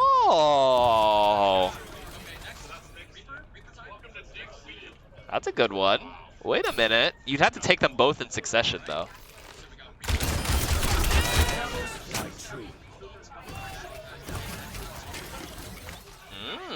The combination is kind of what makes this one a little bit cooler. All right, let me check the other one, though. The lunge one does look kind of insane. Is all I have left. All right, here we go. Sonic Arrow hacking the health packs. I might as well just try the other one right now since I'm already here.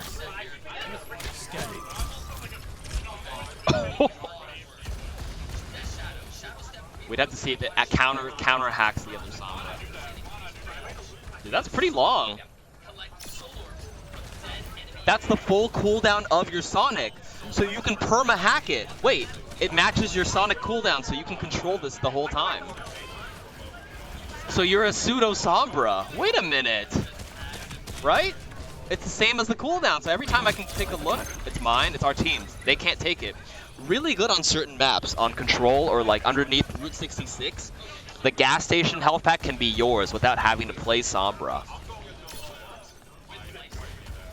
Does it hack through walls? It does! So I don't have to play near it. I can play on top of the gas station and look down and shoot down. But the downside is you can't use it aggressively for vision for the enemies. To like, you know, like sometimes you want to Sonic aggressively so your team has vision and you want to snipe them. But this is just an idea.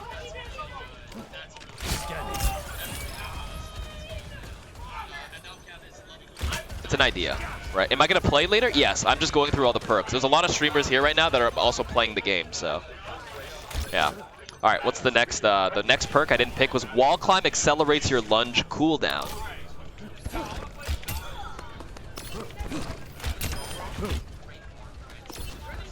I can even do this. Even if I don't even have a good wall climb angle, I can just lunge and just reset everything. I think this one actually might be. My arrows fly true.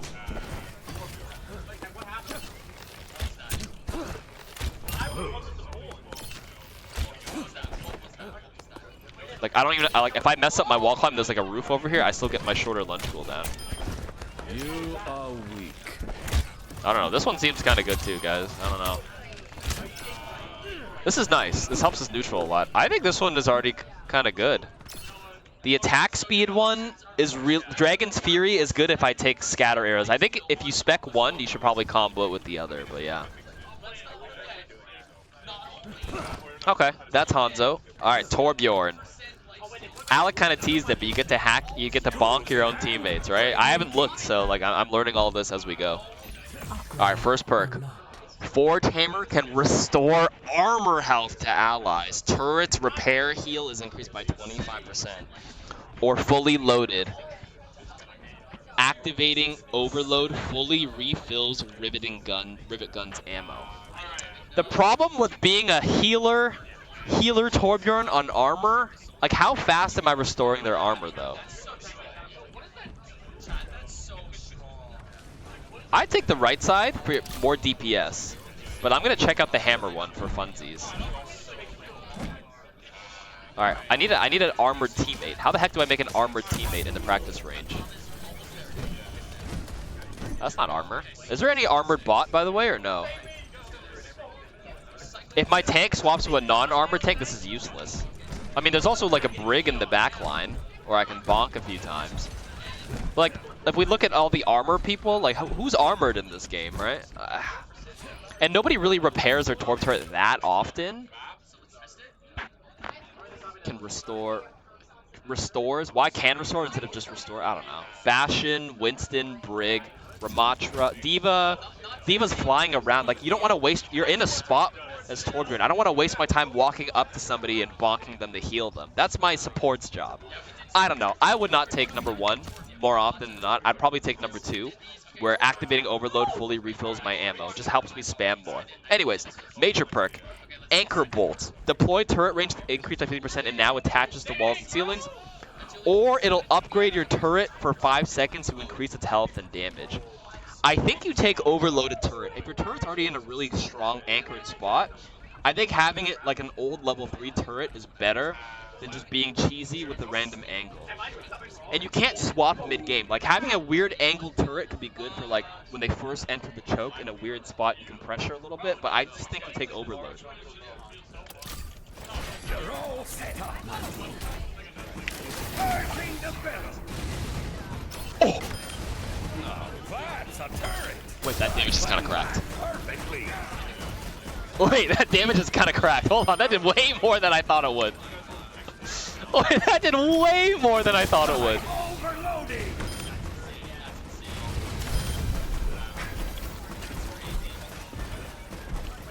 Here's the thing. So that's why you don't take the hammer bonking one for your teammate, because if you want to spec full overload,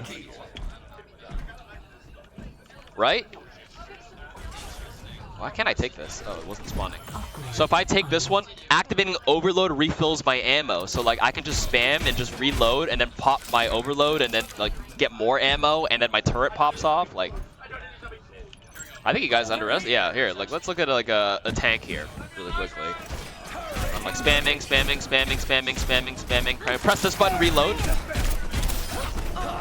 This isn't even a good bot to practice on. Who has more HP? Like a Roadhog.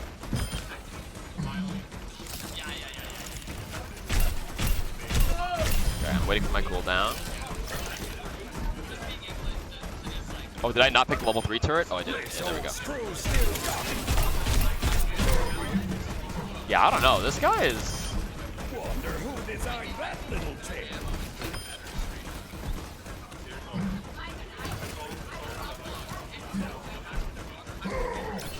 Turning up the heat. Yeah, I don't know. That's my pick for Torbjorn, personally. Me personally.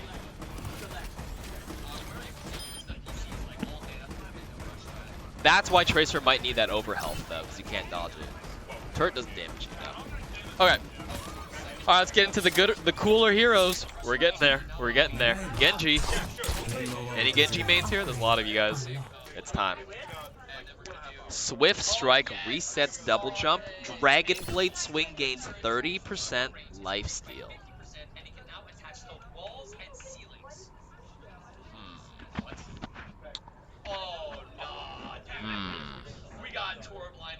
I don't really know which one you take as a Genji player. Double jump is really good in the neutral, but then your blade, I think if you have a good Ana player and like somebody to pocket you during your blade, it could be good. A lot of Genjis usually get full value blades. The bad Genjis might take the lifesteal one, but I think you might take the double jump because you're just harder to kill. Drive by Prime first thing. Thank you very much. I appreciate it for the Prime. I'm sorry I missed a lot of alerts earlier today. Alright, I think we take this one. 33 HP per Dragon Blade, which will be buffed if you get nanoed. So it is kind of like, you know, kind of good.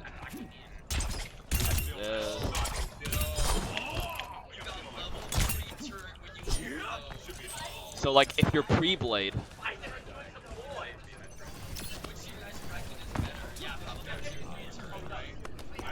so if I do this,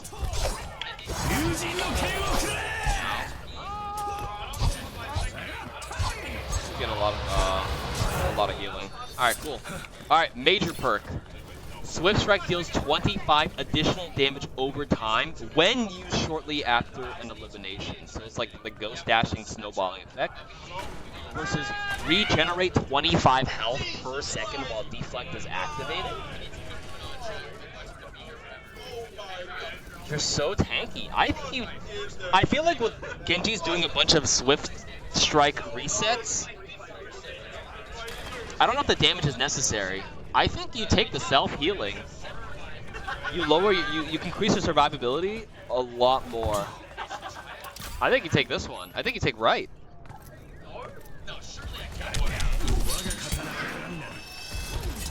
It's decent. It's like 50 HP. These major perks are nowhere near as powerful as some of the other stuff. The Twisting Blade is only after like a kill, right? Swift Strike only deals 25 extra damage over time as well, when used after an elimination. Over time, not instant. I didn't try the sticky one for Torb. I know, but like I kind of know how that looks. I have to get through all of these, and I'm only halfway through the roster. It's been like 2 hours, 3 hours. I'm trying. I'm going as quick as I can. What's it called? Oh, I need a resetting. Elim is a kill. It's a kill as long as you tag somebody and they die. Right, you take my perk. Swift Strike, Dragon Blade gains 30% lifesteal, and then Swift Strike dealing extra damage. So I have to kill the first one.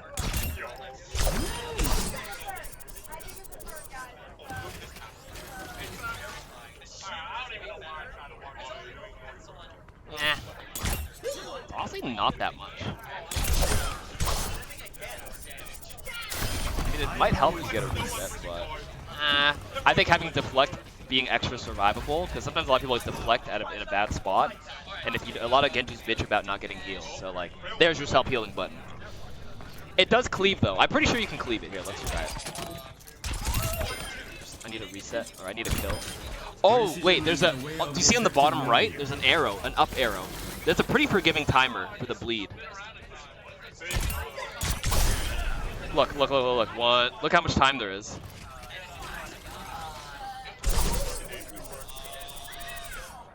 Yeah. If they're in a grab or something, it could be kind of crazy. But if they're already clumped and grabbed against Genji, you kill them anyways. So I don't know.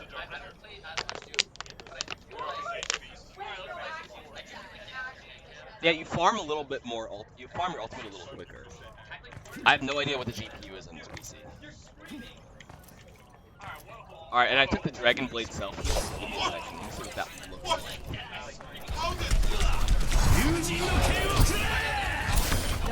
Yo, look at my HP though. If I hit multiple people, you know.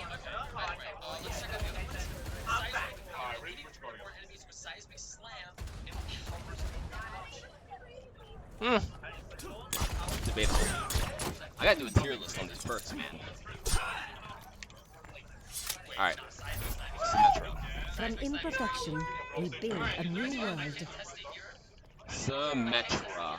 Alright. Let's take a look. Like the 6 Symmetra players in the chat.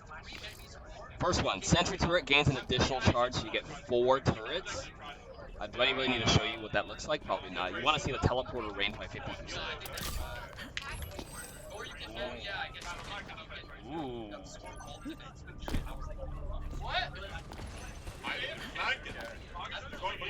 Yo, the D.Va bomb combo with this could go kind of crazy. OWC, dude. I was about to say, like, could you come up with a strat where you place Sim at the start and then you TP your team further, but then you need to be level 1 to get it, unfortunately, so. Yeah, it wouldn't be realistic because you're not going to be at the level to do it.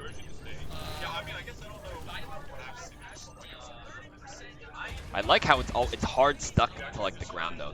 The tracking detection on this is really nice because it's like even if you move your crosshair up and down, it'll stay. It'll stay detached. Enemy seen. Attached. Yeah, I did earlier, but I was too lazy to hit equip all for all of them. I equipped it on the supports, and I was like, I don't want to go through all of them and go through them all. But I'm just going through all the perks right now. Yeah, they are very pretty. They're very pretty. Thank you. My mic sounds better here, by the way. Do you think maybe I should do this? Is it better? Yeah, the angle of the mic is like specifically, like I have to, but then I can't hear anything. I can't. My lips are literally kissing it. They're gonna have to sanitize this, by the way. My saliva is all over. Hello? Better? I'm not gonna move right now. I'm not sucking the tip of the mic.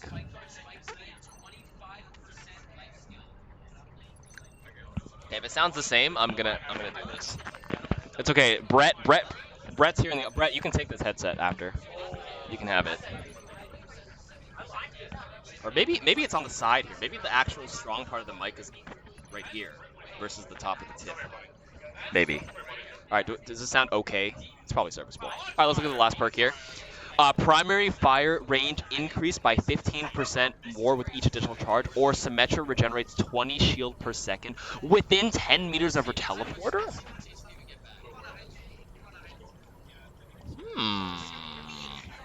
Okay, let's look at the first one. Primary fire range.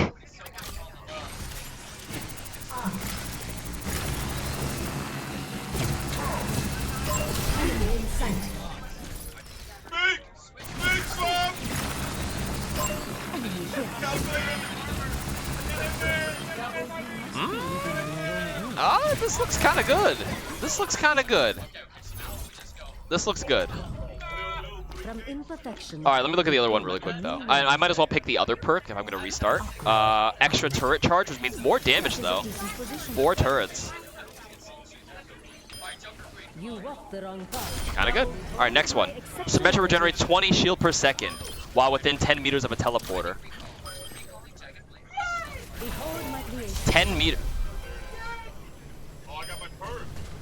What does this look like? Whoa! Whoa! Quite an effective placement. Teleporter taking shape. Both ends, right? Either end. What if I stand in between two? That only picks one. Enemy seen. Okay. But the teleporter dies after a bit. Teleporter manifested. Alright, let's take some damage now. Watch your surroundings. I'm just tethered to my teleporter. Someday violence will be unnecessary. I don't know if she needs that though. Like your teleporter uptime, sometimes you want to save your teleporter for the right spot to like use really quickly and like get into a spot and spam. Although if you're playing this kind of sim style where you go aggressive like this and you get tethered and you get a lot of healing, that honestly not bad for this style. You can dive if you're a dive sim, dive backline. That actually has some use cases, to be honest with you. And if you take the advanced teleportation with increased teleport range to kind of set that up, not bad. Although perfect alignment, if you have a good team that pockets you, you probably just take the primary fire range one. TP bombing with 4 turrets though with it seems good, but then you don't get the range increase. So maybe you don't need the thing. Okay. Anyways, that's Symmetra's. Can we go back to Windasher? Freja! Alright, now that we know what this hero does, do you guys need another overview of what this hero does? Do I need a refresh? You guys need a refresher? Okay. Welcome to Freja. She is a crossbow, Aloy, Legend Breath of the Wild kind of hero. So she has 12 ammo when you shoot them. On the right side of my 12 ammo, on the bottom right, you'll see I have 1 ammo. That is my aim down sight shot, the stronger crossbow. Which I only have 1 shot of. My abilities are just movement. So E is the upper air dash, vertical leap. And if I aim down sight, I pause in the air momentarily. Elsa bloodstone. My shift, my L shift is called quick dash, so I can move, so I can dash in a direction like this. Aim down sight, take a shot.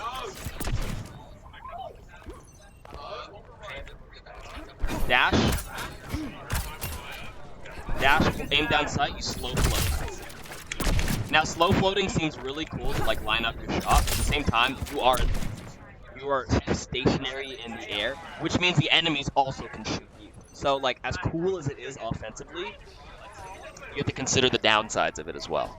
But it could be really cool to like you see somebody like an enemy ping somebody here and you're like boom and then quickly get out of there. Stood a chance. Or you dash twice. It's next season 16.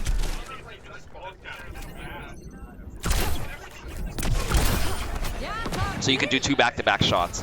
Because you have two charges of your horizontal dash. So like if I want to quickly do this, slow-mo. Ooh, I popped my ultimate by accident there. Okay, that's kind of what she does. You'll see under here on the passive here, Bounty Hunter, every 5 kills gain bonus ultimate charge. So around my ult charge, you see the orange ring, right? You see the orange ring. If I kill, I got 6%, that's 3 kills. Next. 4 kills. Let me see how much ult charge I gain. Yo, that's a lot of ult charge. You see that? I went from like 14% to like 50%. That's the thing around the ultimate. Bounty Hunter. Every 5 kills, gain ult charge. I actually gained a lot, but 5 kills is quite a bit. I know the microphone sucks. I can't do anything. You have to get E-limbs, yes. And then what the ultimate does is called bola shot. Explosive bola. The E-bola. Hitting an enemy wraps them up and pulls in other nearby people. One less to worry about.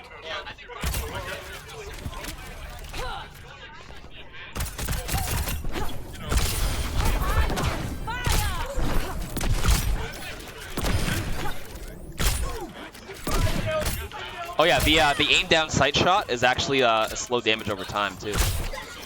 Bonk. That is like 200 damage, by the way. This is your neutral. This is what you want to use the aim down. This is like your bread and butter is the actual like burst damage. You know what I mean? Is it all projectile? This is projectile. Yes. That is projectile as well. That's not a hit scan. It's just a really fast projectile. Yeah, that's delayed.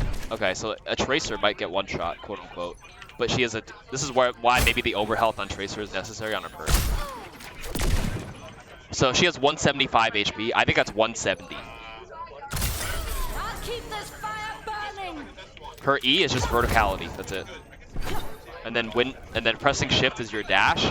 The UI in the center, those little circles below the 0, is basically your cooldowns. Do you see the bar that's recharging on the UI? Like that's one dash, second dash. The meter refill is just to cover the what's it called? The dashes, just so you don't have to glance on the bottom. Just a small quality of life thing. Changing heroes wipes it, yeah. You can glide, yeah. And then you just do this, aim down sight. Yo, thank you for the 5 gifties, Arab Cash. I appreciate you. Frogger screaming in the background is so funny. I know, right? And then you pull them together, and now let's actually. All right, there you go. All right, let's actually look at the perks now. This is just what Freja or Freja does. All right, here we go. Tracking bolts. Enemy hit by 3 regular bolts in succession are revealed for 4 seconds.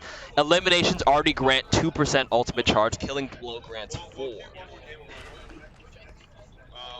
So I showed tracking bolts earlier. You basically hit them with your 3 primary fires like this, and then they're like revealed. Now I want to see what bounty collection feels like, because you get so much ultimate charge. Getting a kill grants 4%, and every 5 kills you gain like 40% ult charge. So let's see how fast this is. 32% ult charge. 5 kills. I'm at 70, 80% of my ult already. And then I. No hunted down.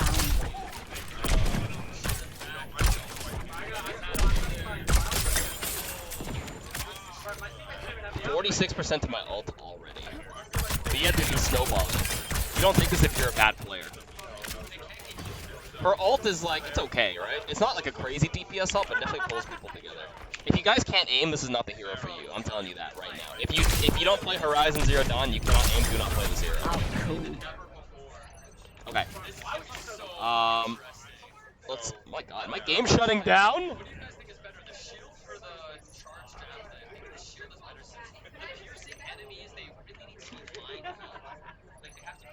Oh, you guys can't see it.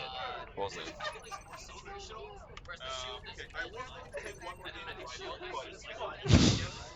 It said right there. I saw the message, I realized my camera was blocking it and you couldn't see it. The reason why I have to move my camera on the left side is because you want to see the perks. Okay, anyways, let me read the other perk. The server closed due to an unexpected error. No! Okay, I have to read the practice range. Okay, let me look at Freya's other. Always deliver. Okay, so I showed you guys what bounty collection looks like. The tracking bolts. I'm gonna just take 3 shots, and now they're revealed. For pretty long. All right, next perk. Job's done. After getting killing blow on 5 unique enemy players, permanently reduce the cooldown to take aim by 20%, or updraft grants a free use of quick dash. So it's a one-time thing. You have to kill all, in a 5v5 environment, kill all 5 people one time. Killing blow, not 5. So now you always have 20% cooldown on this. I don't really know. Okay, let's take it really quick. Oh, she's snowflaked. 5 unique heroes. I don't know how to do this in the practice range. Maybe this? How do we do this in the practice range? Where's the snowflake? Are you a unique hero? 1, 2, 3, 4. Grab a tank now just in case that's how they calculate it. Oh, a tank has a snowflake. I think I got it. Does that look right?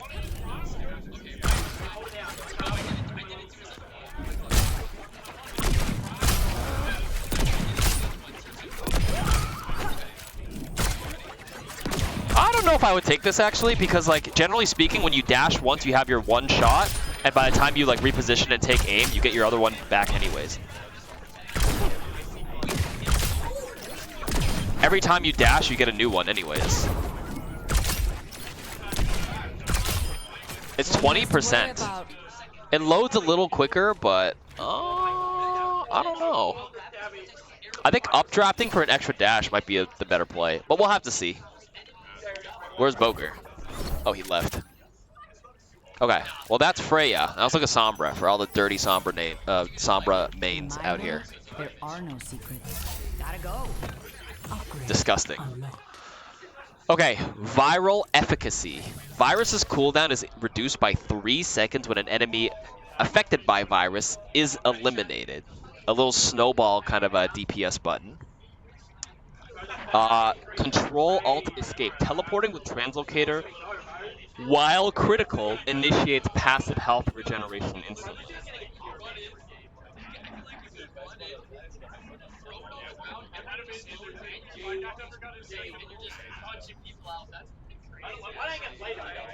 You have to kill somebody with virus for just a shorter cooldown. How long is virus's cooldown? 6 seconds, 5, 4, 3, 2, 1. Kill them, and you get a second virus. A lot of times you do your rotation with one virus, and you get to leave. I think a lot of people in the high ranks, like, Sombra's weakness is their translocator on this new Sombra is like when she runs away, she can be chased down by people because she's but you are invisible right away. But if you're low, you get to start healing immediately. I don't know. The translocator heal might be a little better. In general, only if your critical health, which means you're 25% HP or less. I don't know, viral efficacy. Boom. Now it's off 3 seconds, 2, 1, and then it's back. Now it's back.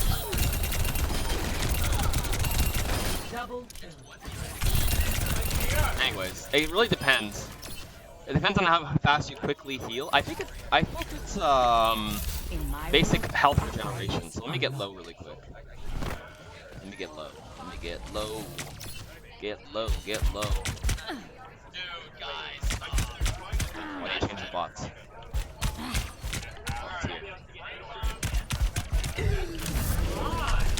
Oh my!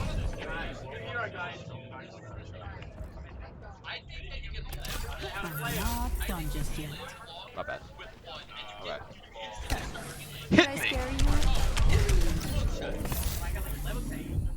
It's just the regular global passive. It just kicks in immediately. I mean, it's kind of nice, I guess. No? Okay. Bonk, bonk, bonk, bonk. Ah, trouble! And then boom. It allows me to get back into rotation without running away for heals or going for a health pack, I guess. So, I don't know. Added uptime, yeah, hard to say. You can definitely re-engage more often, which might be better than Fire. I think you take right side. I think you definitely take the healing one. Alright.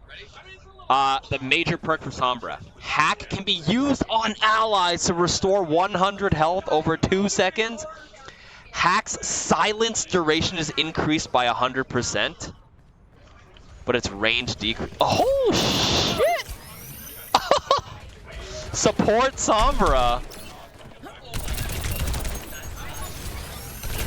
Yo, hack is every 3 seconds. I can actually play with my team like this, and do I gain ult charge? Let's find out. Hold on.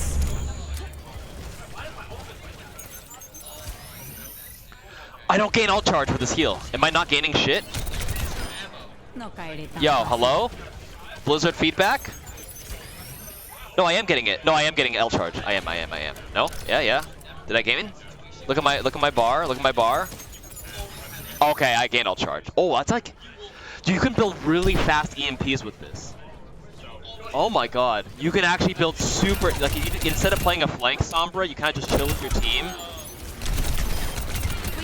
Farm them.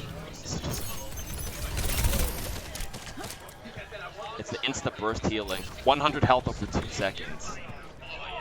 Her ultimate, can it heal them? Oh yeah, because like I'm hacking my teammates. Oh, let's find out really quickly.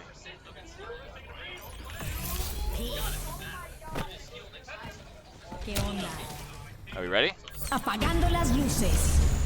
No, it doesn't hack your teammates to heal them, unfortunately. Oh man. Alright.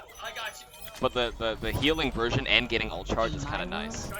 Okay, let me look at the let me try the other perk of Sombra's, which is hack silence duration increased by 100%. So like this is like a destroy the tank kind of button. Oh my god, the hack distance is what's normal hack distance? Enemy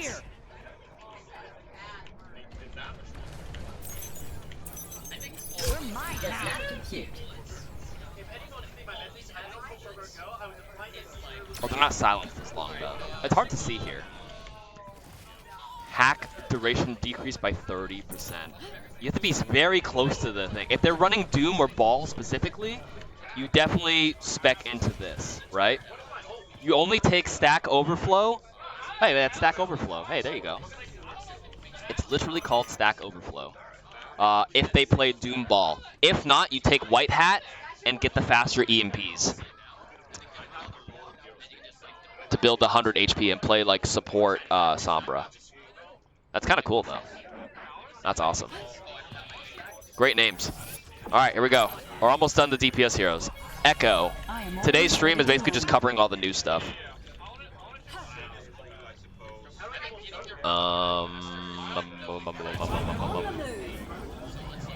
What was her second perk? It was the white, which is the healing a teammate versus a longer silence duration on an aggressive hack. Those are the two perks. All right, Echo's perk. Duplicate can now target allies. Do we have Loki? Friendly imaging? Yo? Enhanced duplication. During duplicate, your clone's first ultimate extends duplicate's duration by 3 seconds. Copying a friendly teammate is kind of cool, man. There we go. Your clone's first ult extends the duration. So let's say, oh, I gotta copy like one of these, right? I copy Queen. 15 seconds, 15 seconds. You see the bar down there? That's how it's done. Double systems of optimal levels. 9, 8, 7, 6, 5. Back to 8 seconds. Could I snowball this? If I can build my ultimate every 3 seconds, do you think I could actually like do it? Oh, it says first. Oh, it says first copy only. Your clone's first ultimate duplicates. Yeah, extended by 3 seconds. So you can't cycle it infinitely. Okay. Next, focusing beam eliminations reset your flight duration, or sticky bombs fire 50% more projectiles, but they deal 15% less damage. That's still a raw DPS increase though, because you have more projectiles, just a little bit less per projectile. This is focusing beam, because a lot of times they'll like combo with the beams, combo with sticky, hit them with the beams, and then you can fly away. All right, let's look at this. Concentrating fire. That is a lot. At peak power. That's a lot. Oh my god. Threat neutralized. Hello back. That's very satisfying. Okay, let me look at the other one. Let me just see how it feels. I am always ready to learn. Upgrade unlocked. Duplicate targeting allies is cool, and then focusing beam resets flight's cooldown. So like I don't play a lot of Echo, but let's say like I get close here and I do one of these, and then I can fly again. You know, this might help your gameplay loop. With a fly in, beam, fly out when you confirm a kill helps your loop way more. So I think you take, well, full salvo sticky bombs will also help like burst people down as well.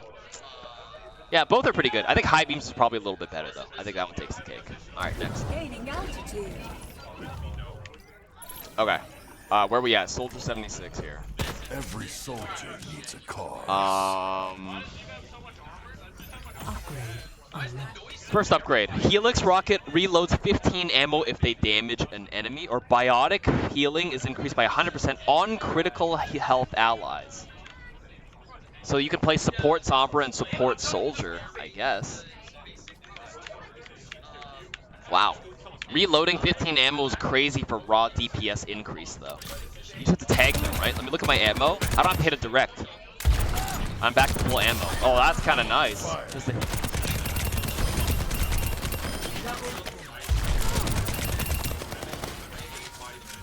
This actually, having less time to reload changes your downtime so much more. A lot of times I stuck reloading in the middle of the duel. 1v1ing, I whip all my shots, hit the helix, get more ammo. I think I would take this one. Splash to see if it stacks. Oh, that's right. Okay, so let's see. If I have like 5 ammo left and I hit 2 people, no, you only get 15 ammo when they hit any enemy. You can't get 30 ammo by hitting 2. Okay, next. Sprint speed increased by 20% and reload can be performed while sprint is active, or stim pack. Biotic field can be used as a stim pack, increasing attack speed and reload speed by 30%, but you're unhealable for 4 seconds. I think you take reload with this sprint.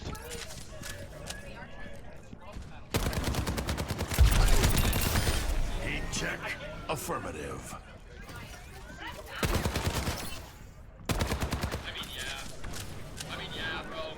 Is my speed? I'm trying to look at my sprint speed. 20% faster?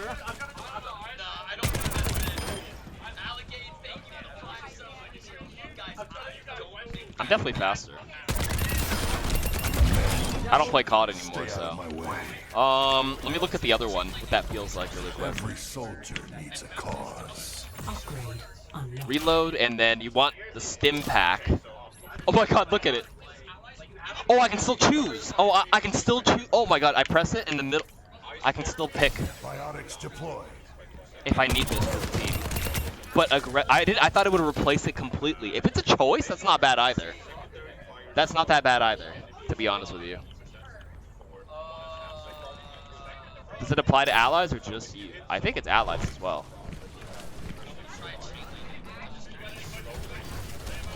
Alright, stim pack.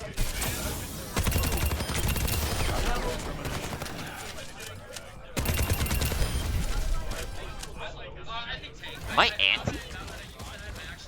I'm anti though. I'm unhealable. I thought stim pack plus.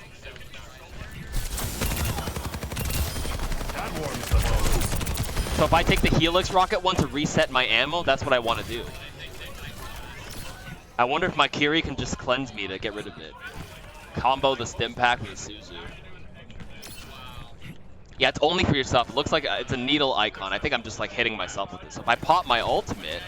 I've got you in my sights. Oh, it's a huge DPS soldier. Kind of like a attempt. Yeah. So I don't know if you want agility training for like the sprint and the reload, because like you may not need to reload as often with agility training when you're using the helix rocket to reload your ammo anyways. You sprint around, chuck your helix, keep sprinting to get ammo back. Stim pack actually might be kind of good. Once I saw that Biotic Field can be used as stim pack, I thought it replaced it. But because you can kind of like choose to go back to Biotic Field as necessary, it's dynamic and that you get to adjust to the gameplay flow and like what's going on in this specific game. You can use Biotic Field all game, but when you have your visor ready, you have a choice to get nano boosted, stim pack because you take less damage. You are squishier because you're antied, but it's like a risk versus reward.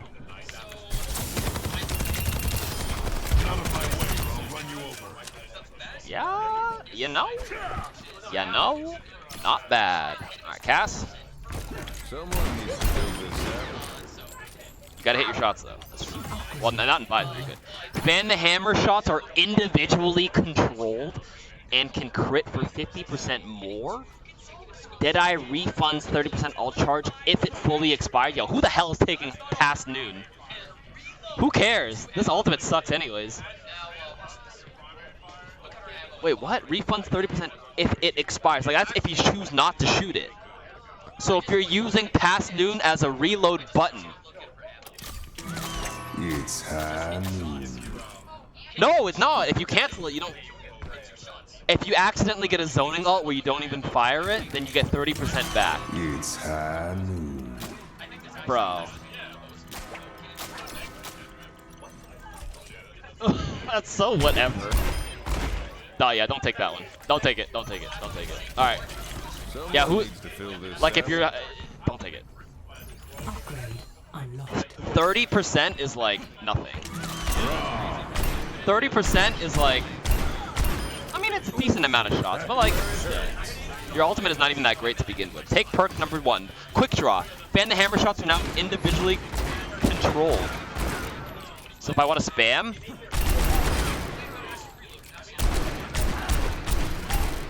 whoa.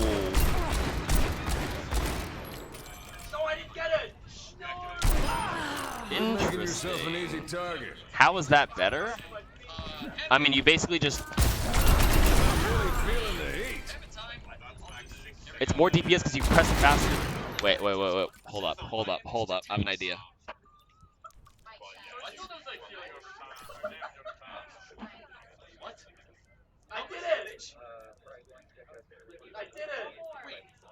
Mouse wheel. Alright, let's actually make that.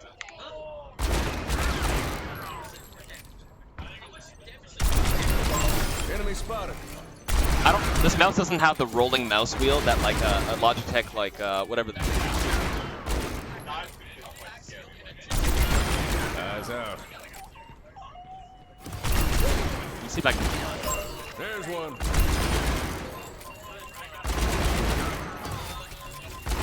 Trying to see 2 inputs makes it really fast. But the fact that this crits is kind of crazy though.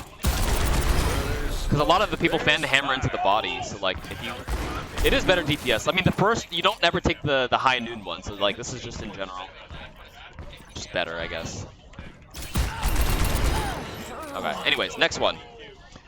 Critical hits with primary fire reduce the cooldown of combat roll by 3 seconds. That one's crazy. Bang bang, Cassidy throws a second flashbang that travels farther, but both flashbangs do less damage. 2 flashbangs versus having combat roll if you're just a doinker. Gunslinging is for the high elo players. Not me, I'm not It reloads you, dude. It reloads. You never have to reload if you're hitting doinks. Double kill. Double kill. Yo, that's crazy. You don't have to reload anymore. Ready to throw in the towel? Wanted salivating. He's back. Someone needs to fill this out. I didn't level up yet. Again. Okay. Then we also have Bang Bang. Let me just see what this looks like. Oh, it's not like... What the frick?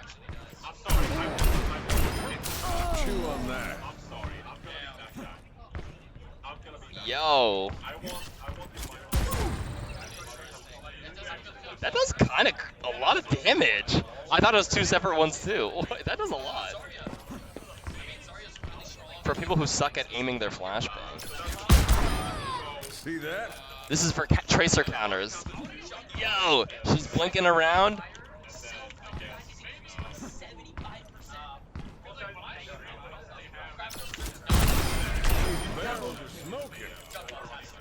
I would take gunslinging, but like this is specifically against really problematic heroes. Like this is like what I would swap to if I'm bad at the video game, aka me. Try crit fan the hammer with the reduced cooldown. Oh, that's true, because it's gunslinging is critical. No, it's critical hits with primary fire only. Will reduce the combat roll. You can't do it with fan the hammer. Now throw it in the open if I flip. I couldn't even see what happened there. Did you? Can you hold down M2 for fan the hammer? No. You have to press them individually.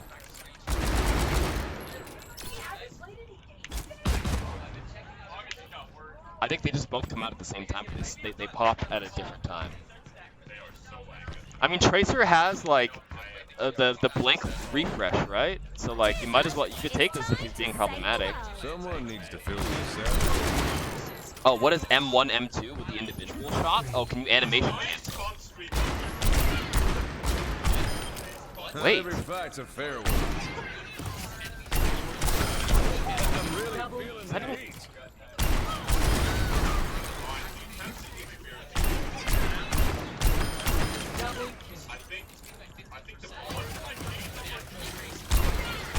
There's an internal cooldown. There's an internal. It doesn't let me. It feels weird. Can't do it. I'm trying. It's a little fast, but you may have to reload more often. I don't know. I would. 1, 2, 1, 2. This is just 1, 2. Yeah, not much. Alright, Sojourn. We're in this together. All of us. I don't know what it looks like in third person. I know Stadium will have the third person mode. Alright, maximum ammo increased by 15. That's pretty standard. You guys can see that? Probably not. Railgun's maximum energy is increased by 50 while overclock is active. Doesn't that just mean you can burst tanks? Am I understanding that right? Well, though, having extra ammo in general will help you like naturally build more energy. So extended mag could actually be good on average to build faster ultimates. But this makes your railgun even better. So let's take a Roadhog, for example. This ends now. Headshot. 1, 2 down. Oh, it one-shots now. Right on the money. Oh my god, it has a lot of HP. May? This ends now. 275 maybe? That's one. What was 275 HP? Lifeweaver, right? That's 260? Cybernetics regulating. A body shotting Orisa. This ends now. 170, 170. And then times 1.5. Who's next? 170 plus, what is that math? Plus 85? Somebody math me? I'm bad at math. 170 plus 85 is 255. Which means 250 HP heroes are now in trouble. So if I pop this, but like honestly, if they have 300 HP, like you're not just AFK. When you let the rail build up, you want to be shooting anyways, like this. Like that's more realistic, right? You're not just AFKing 150 charge and sitting on it. You're holding your primary while you're doing it. So this ends now. Headshot. Double. Triple.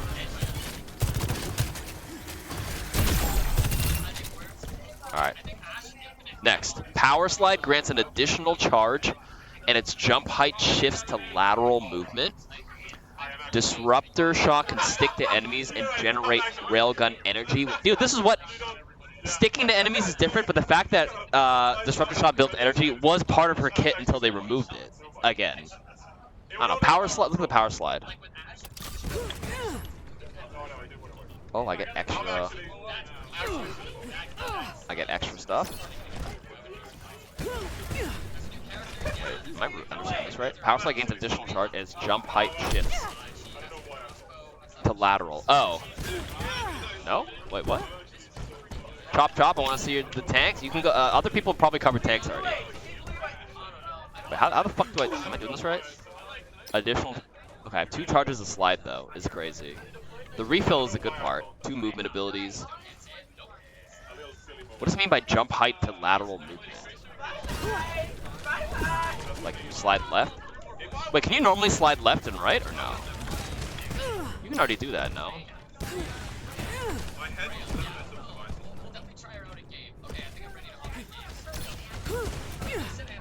Yeah, you can slide backwards. So try moving while sliding. Slide sideways and then jump. Maybe I'll jump left and right. But just when you jump further, not... No, I tried going backwards right there. No, I already covered Genji. Relax.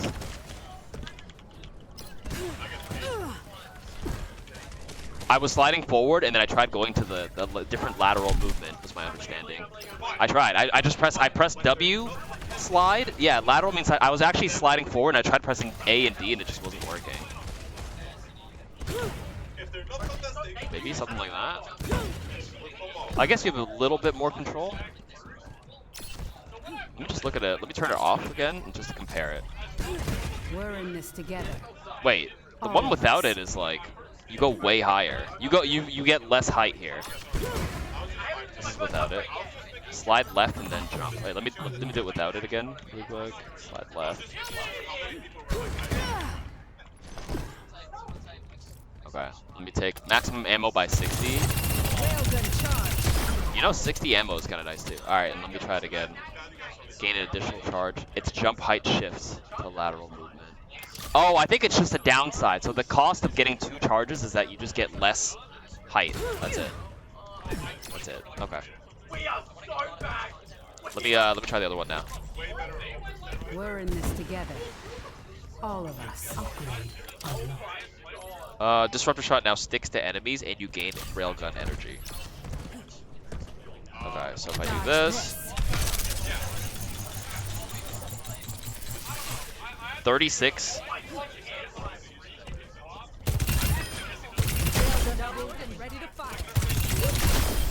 want to stick to multiple people. Where's like the clump of people here?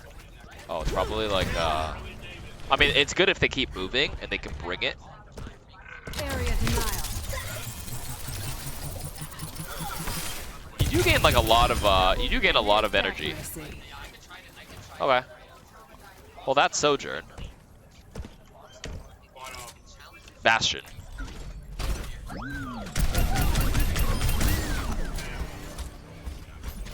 Alright. A36 tactical grenade self knockback is increased by 25% and it no longer damages you.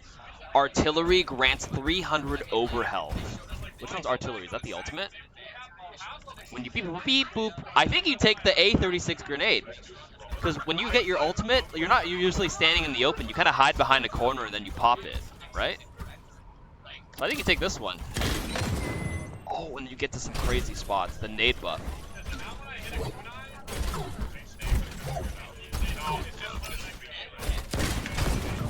Oh my god.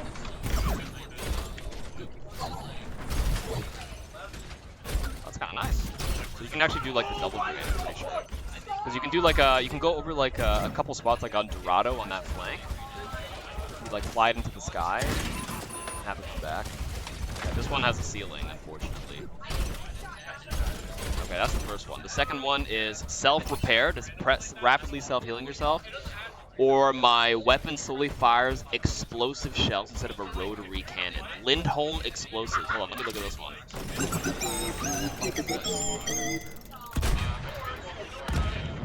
What the heck? Am I doing this right? Configuration assault? Oh, assault, sorry. That's this one. Oh, it's this one. Turret mode. My bad. You're stuck with this for the rest of the game, though. It's less like shield break pressure, but like way more burst. It's just this old ultimate. If they don't have a shield break, I think you actually take this one. No?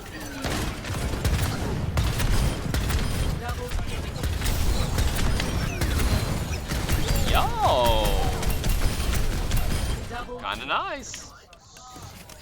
Doesn't do as much. It's more AoE damage and burstier in a lot of ways, right? Alright, so let me take the other perk really quick. So you also have artillery granting over health, right? Like I have 600 health if I'm doing it on the same spot. You could take this to like stall, I guess, and then the second perk to rapidly self-heal, you get this again. If you don't have a team set up to pocket you, you could be really cheesy and annoying and self-heal.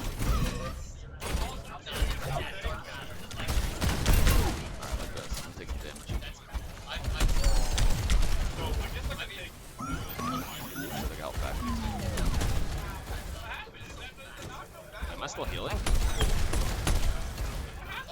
There's no cooldown.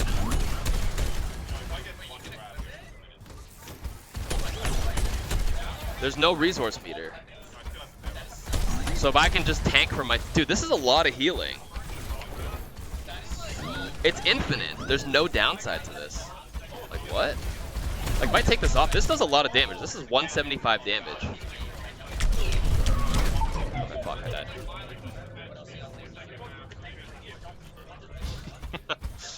I tried to press it, but it takes a second for him to start zapping himself, and then I got fucking out.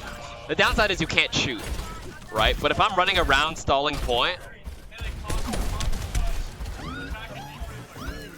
I don't know what the exact HPS is.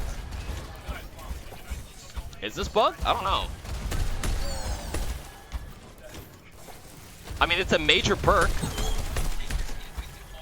I guess, versus having the cannons. So, I don't know. I think you take the cannons. I think they had to balance it to make it like seem like it's on the same power level, right? Yeah, okay. That's Bastion. Okay. I think you take the explosive. Yeah. Alright, next. Shadow Step reloads Hellfire shotguns and has 25% increased range. Collect soul globes from dead enemies to restore 50 health. It's the old passive is back. Well, we know what the old soul orbs look like, so like I'm not gonna show that one. Let's show Shadow Step and the reload really quick and see how far it is. Yo, that feels crazy. This is if you're playing a flank Reaper. I think I would actually take Shadow Step to be. Oh, you snowball with soul globes, so reloading your ammo feels nice on this. Yeah, increased distance, 25% increased distance, and it reloads you. 1, 2, 3, 4, 5, 6. TP away. 1, 2 again. The reload is good. You know, there's a little bit of a cheesy tech where you just TP in the same spot to dodge people. Mauga Seal. So everybody has like, on these computers, everybody has a different username. So mine's like, whatever, Sage Yeti. I don't actually know who that is. I don't know who it is. I've got Sage Yeti. Everybody's on a different name. Okay, dire triggers. Press right click to volley. Fire a volley with long range accuracy for both shotguns. Or leaving Wraith form grants you 40% lifesteal for 3 seconds.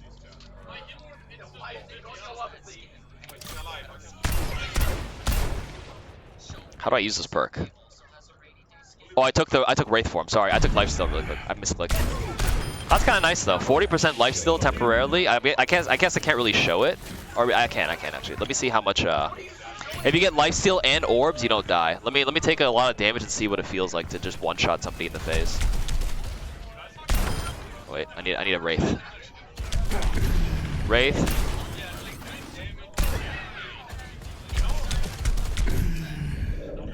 Yo, that's a lot. 65% lifesteal, because you already have base lifesteal in this game, right?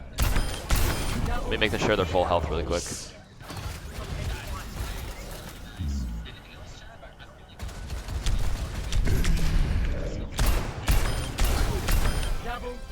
Dude, you're kind of unkillable.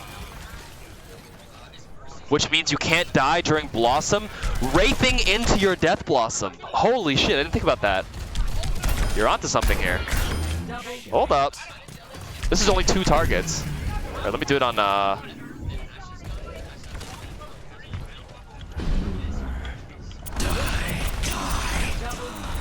My HP just shot up instantly. And if I kill them and there's a soul globe on the ground, I feel like that might be too much. Diminishing returns are too much healing. You might want to take the other stuff.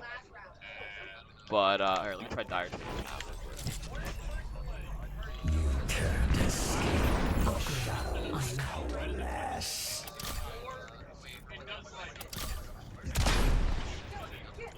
What the hell?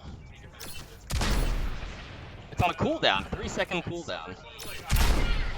Wait, that does a lot. Hold up.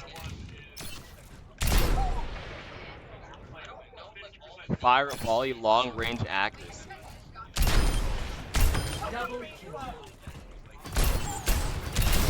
Death stops for no one. It's 2 shots into one at medium range to kill them. Boom. I think it's kind of good to like even just use it up close. 1, and just get 2 quick shots to like quick confirm a kill. You do it with 1 ammo. Yeah, you can. Can you play the new hero? There's a lot of streamers playing the new heroes. There's 40 streamers in here. Browse the Overwatch category to find someone playing the new hero. I'm just going through all the perks for now. That's where my stream is at. There's plenty to browse from right now. Okay. Alright, is that it for Reaper? Alright, next. And we're getting on to tanks after. Ashe. I'm the last one you'll ever cross. Unscoped shots gain 30% attack speed but deal 15% less damage, or Coach Gun pushes Ashe and enemies 20% farther. So you take the right side sidewinder against dive, heavy dive, Winstons, Dooms, Genjis to get some crazy distance, or you take rapid fire probably. That's pretty fast. That doesn't do that much damage. I'm on fire. Big damage.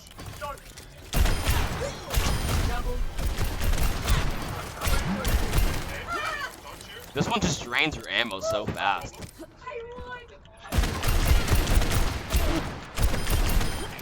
Yeah, I don't know. Okay, next one.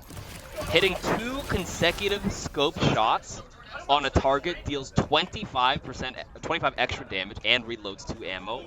Versus Dynamite has a 40% increased detonation radius while airborne and refunds ammo. Yo, Viper Sting. Viper Sting. Dude, you don't have to reload if you 2-tap. And it deals extra damage. Like, who's 300 HP?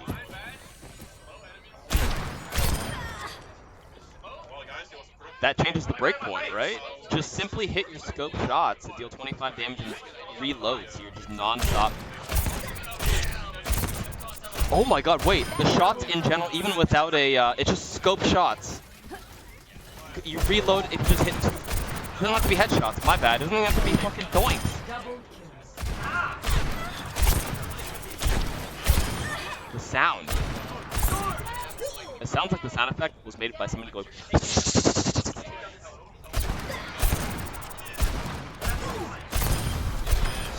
Have a nice day. It's called Foley. The Foley person has a good time. Yeah.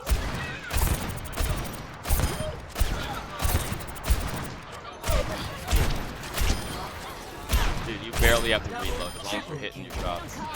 This is kind of cracked. This one's cracked. Let me look at the other one really quick and just see what it looks like. Last one you'll ever face.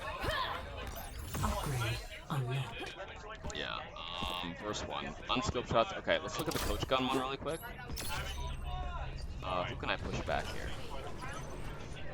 Let's push this guy. That is a crazy amount of separation. Like, if a Reaper is on you, you can actually send him. If Genji deflects too, I think you go even further because he amplifies it. That is a lot of movement.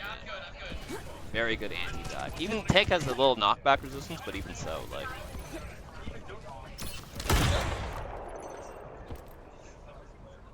Damn. Even like going up on certain high grounds that weren't possible before are probably possible now, right? Alright, Dynamite. Air Burst. Dynamite has a 40% increased detonation radius while airborne. I was trying to whiff the Dynamite on purpose to see if like that's what they meant. Detonation. Sorry. Oh, I have to pop it first, and then it's bigger. I see. I thought it meant that it's like more like the projectile was fatter and bigger, so like it's more forgiving to pop. But I think they mean like here, I do this. I need to get my first. But yeah, man, you have to learn all the items immediately. My fuse is lit. Okay, this is 5 meters away. 0 to 5 meters. This is 7.5. Over here. I'm gonna do slightly. Let's do 6 meters here.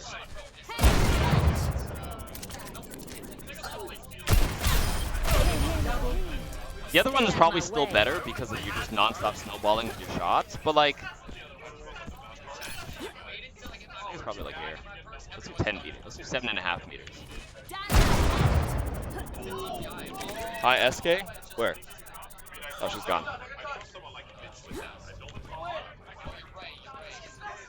Okay.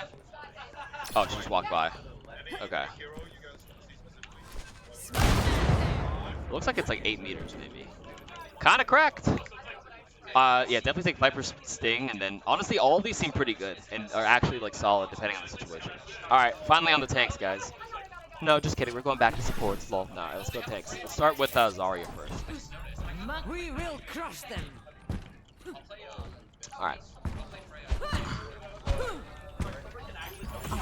First one. Secondary fires self knockback increased by 75%. So you can just rocket jump with this one.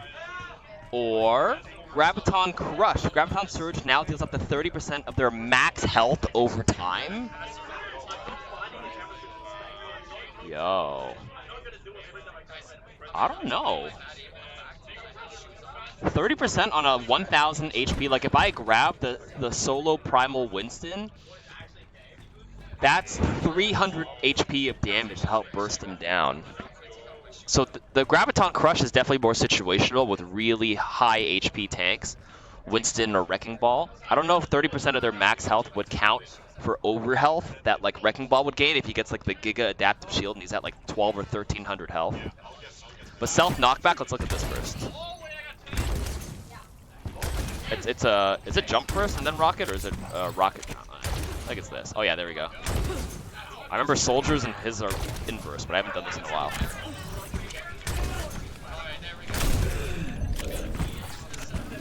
Sorry, is it shoot? Oh no, there's a ceiling here, but I know you can do the thing where you shoot it into the sky, let it fall down, and then you double rocket jump. But this is pretty high. This might be a situational map one.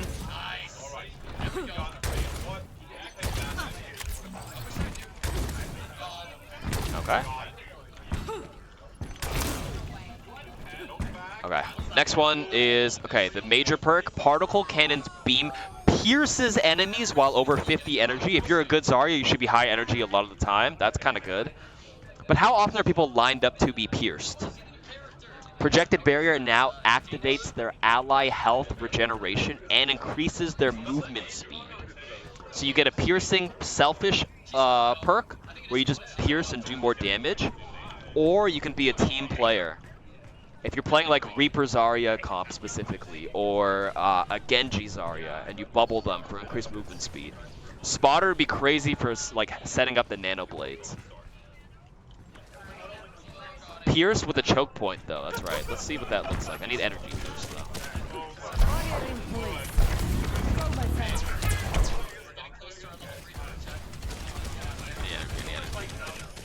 4, 3, 2, 1. Particle interdiction.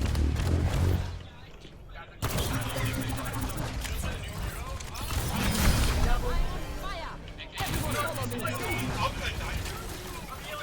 Do your worst. Keep it coming. Maximum double. You know, that's a lot. It really is a lot of damage.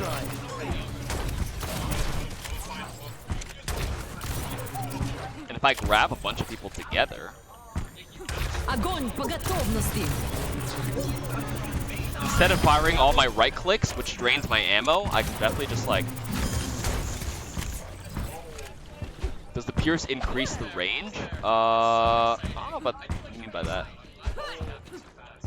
Oh, does it pierce shields? Oh, because it says it's piercing enemies. Oh, that's a good question, actually. Let's check.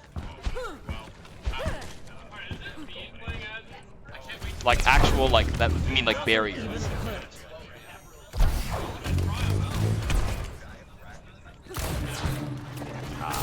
That would have been a little crazy. Just piercing enemies, though.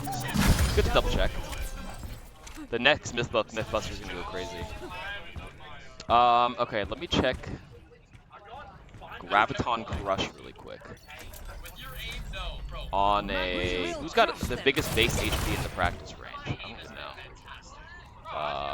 Probably Roadhog or Mauga, right? It probably bypasses through armor, no? That's a lot of HP. Let's take Graviton Crush. Огонь по готовности.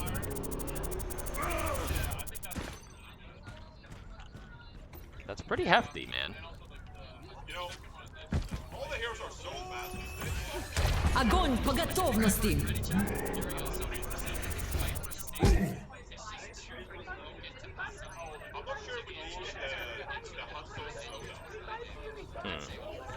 Alright, next one. Activating it on an ally increases their movement speed. Let me take a look here.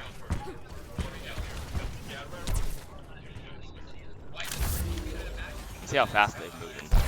Draw their fire. Yeah, definitely a good team play move here. And you get 2 bubbles. You get 2 bubbles. Well, you can't bubble the same person back to back, but you can definitely help somebody. I don't know. Zarya's perks looking kind of nice. All right, Ramattra. We will have peace at any cost. Upgrade unlocked. Double bubble. Void Accelerator periodically releases a burst of 6 additional projectiles through continuous fire, or the Void Barrier duration increased by 25%. Let's look at Void Surge first.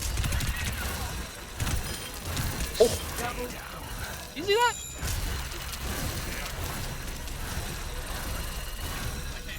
Yo! Well, how often are you spending time in this poke?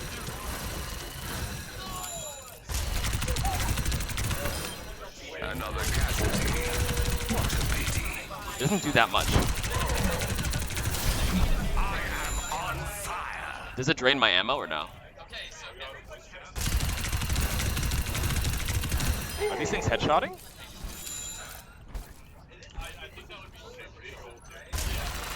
Wong, wong, wong. Alright, let's take a look at the next one. Ramattra is healed for 50 health per second within his own Ravenous Vortex. Or while Ravenous Vortex is airborne, press it again to detonate it, dealing 50 damage and pulling enemies downwards. Yo, can you make a flyer? I'm taking that one. Yes! It looks like it'll probably bring him down. Probably. Yeah, that's kind of sick. Let me see if I can yoink this guy down really quick. Can you take this guy off the... that thing?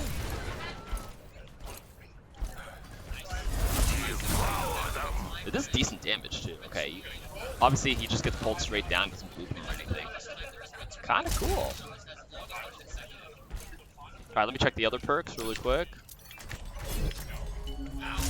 We will have peace at any cost. Upgrade unlocked. Alright, update. What do we have here? Void Barrier duration increased by 25%. Now this doesn't look like a lot, but you have to think about like the uptime. Then it's over. Go into this form.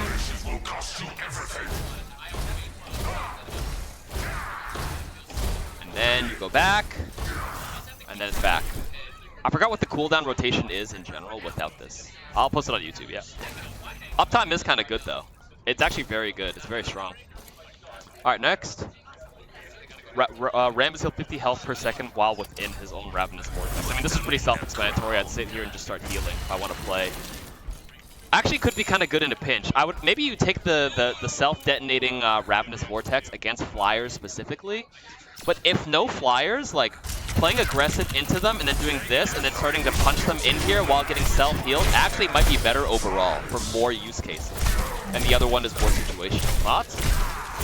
Yeah, you pop it and then you sit there and block, right? 50 HP per second.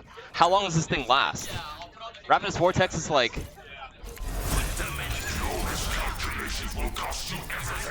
it's like 4 seconds. That's 200 HP. If you're in trouble and you're stalling, you know, the healing has more average use cases. That's the takeaway point here. Alright, Wrecking Ball. Compared to like popping it specifically against an annoying flying hero. Alright. First perk. Roll Impact does 100% more damage to tanks specifically. Or Pack Rat. Health packs heal an additional 100 health. I feel like if you're disengaging and rolling to a health pack, you're gonna naturally get the self-healing global passive anyways by being out of combat. And you have blue HP shields on the bottom left anyways to start self-healing. I actually might take the Steamroller. No? To tanks specifically, you have to annoy them. Tanks don't take that much. I mean, tanks have a lot of HP pool. The Pack Rat doesn't feel like that crazy, because if you're disengaging, grabbing the health packs, another support can actually be looking at you too, because you're kind of like out of the fight momentarily. After global healing, it's probably not as good, so let's see. It's like 50 damage, right? And this is a tank.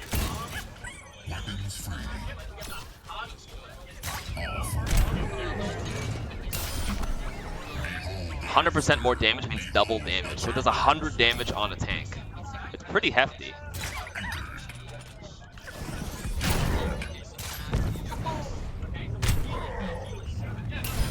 It's 60 normal, sorry. 60 for a boop, 120 on the tank then. I'd probably take that one.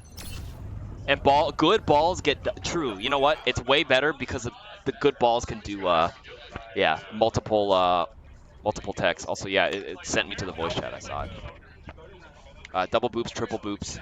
All right, next perk, major perk. Pile driver windup takes longer, but you gain more air control and deal 50% more damage, or transfer efficiency. Reactivating adaptive shield reduces its cooldown by 1.5 seconds per affected ally, and their health is increased by 33%. Wow. Okay.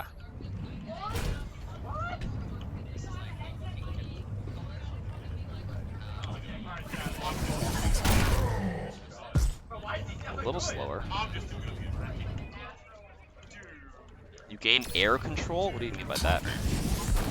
Oh, I try to backwards. Yeah. You can kind of like laterally. See that? I think the ball mains can definitely cook with this though.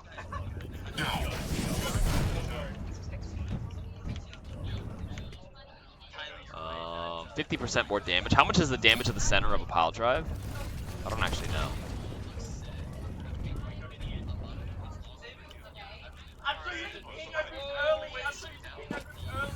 100 in the middle.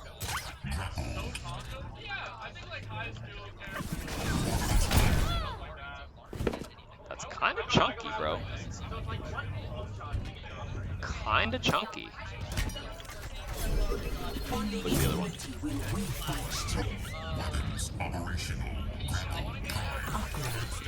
Alright, health pack healing is whatever. Let me look at the other one really quick. Reactivating adaptive shield reduces its cooldown per affected ally. Okay, so how do I get the max adaptive shield here?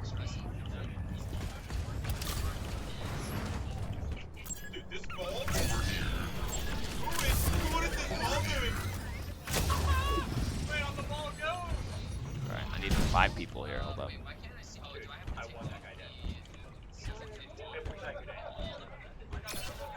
Three, 2, 3.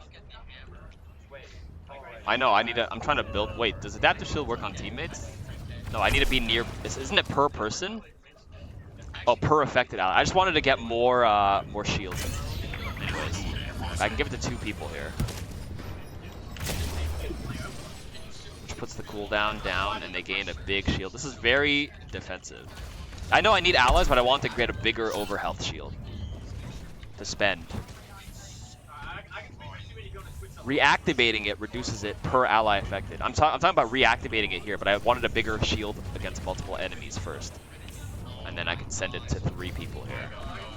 Okay, that's 1,000 over health. 3 people.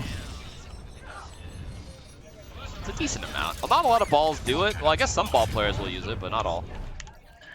Alright, dope. Alright, Orisa. I need you guys to give me like 2 minutes. I really gotta go pee right now, so BRB.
Alright, I'm back. Alright, I really had to pee, dude. I had a coffee and like a whole water bottle earlier. Okay, we're almost done. Okay, Orisa. I mean, you guys already know what Orisa has. She has her shield, right? You guys see it in the trailer? Here we go. Primary fire. Critical hits refund heat, so you can basically just like spam non-stop. That's the first one. The second one is Fortify briefly grants an additional 100 over health.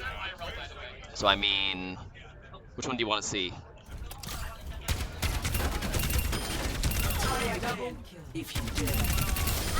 Basically, do not. You can probably hold primary fire. I don't know.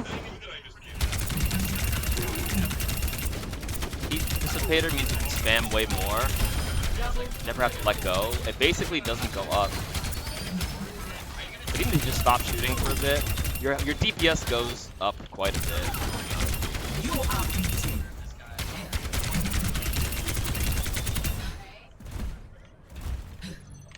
Okay.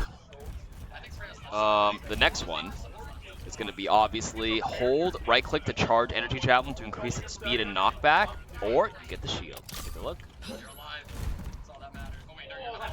Speed or knockback. Who can I knock back here? I need some distance. I need some clearing room here. Maybe here. Wait, did I take it? No, I took the shield. Oops. I took the shield. I mean, anyways, this is what it looks like. Anybody who didn't play Overwatch 1, I chose the shield. I right-clicked by accident. Anyways, that's the shield. If you played Overwatch 1, you know, you'll remember exactly what this is. The shape, everything. The uptime does seem a lot shorter, though. It definitely expires a little quicker, but the cooldown is really short. And it's 600 HP non-stop. So Orisa can play her little shield tank for herself. I don't remember curving it that much. I mean, I think it used to be very round, and then they curved it in one of the patches like a little bit later, like a year or two down the line. Let me take a look at the other ones. Oh, in Overwatch 1, the barrier never expired, right? Unless it broke. The cooldown started. Yeah. Alright, the other one is Fortify, granting you more over health. Oh, temporarily, then it expires. I saved you. I protected you with my life. Briefly grant the additional 100 over health, but it doesn't last the whole time. That's cool. And then now we have the charged energy javelin. Oh. Snipe this guy off. Okay, the animation's a little janky in this build. You see that? It looked a little weird. It's not smooth yet.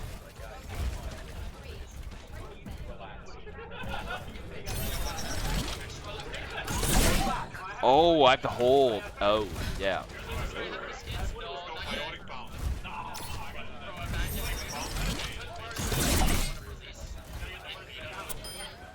There is pride before the fall. Interesting.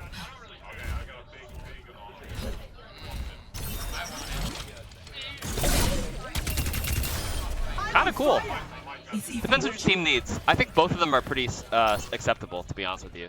The barrier might be more obnoxious, so you probably pick that, because most people here probably can't hit their javelins for shit. Because you guys suck. Okay, next. Winston. A better world is possible today. Tesla cannons deal 30% more damage to deployable objects. What is that? Like Hammond, Wrecking Ball mines, Torp turrets, Sim turrets, Illari pylons, Bap lamps. Or heavy landing. During Primal Rage, jump packs damage and area increase by up to 75% while airborne. If they have no deployables, short circuit's useless. You take heavy landing, 100%.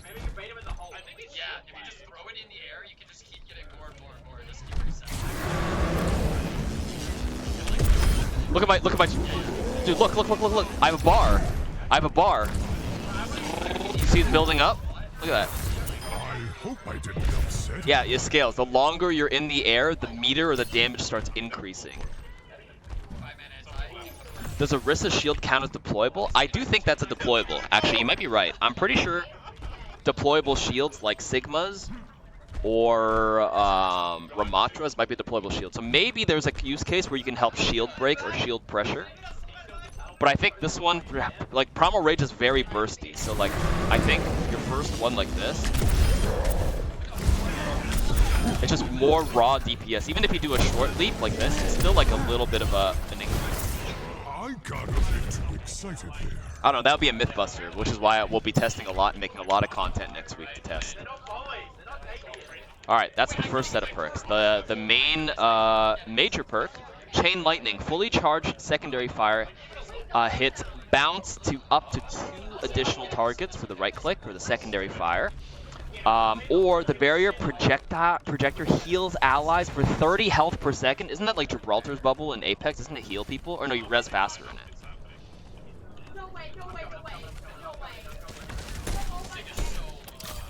You're safe with me. They don't have to be inside it. I think they just have to... Are they inside it? This guy's not in it and he's getting healed. It says within it. Barrier projectile heals within it, but like, this guy was not in here. I think it was just kind of touching because you have a little bit of a bigger hitbox. Maybe his foot was inside. Let me stand a little bit closer. If the body was touching, you might be right.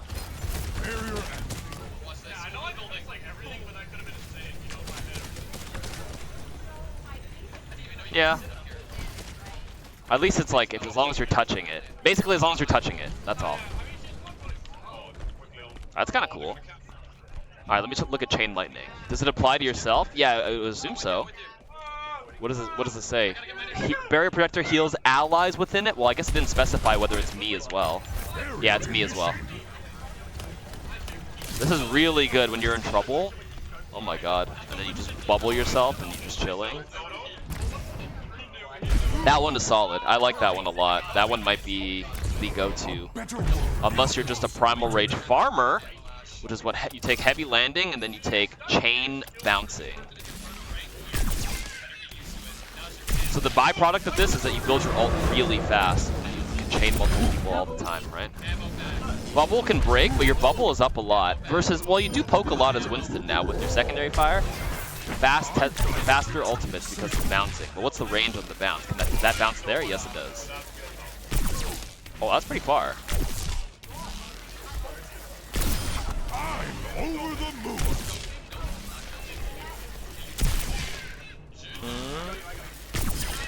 Oh, 1, 2, 3? Yeah, you know, both are pretty good. Both are pretty acceptable. 3 targets total. Bounce up to 2 additional. So your main target plus 2 more. So 3 total targets in a 5v5 game. I like them all. All of Winston's perks, minus the first one against deployables, which is very situational, seem pretty solid. All right, Mauga.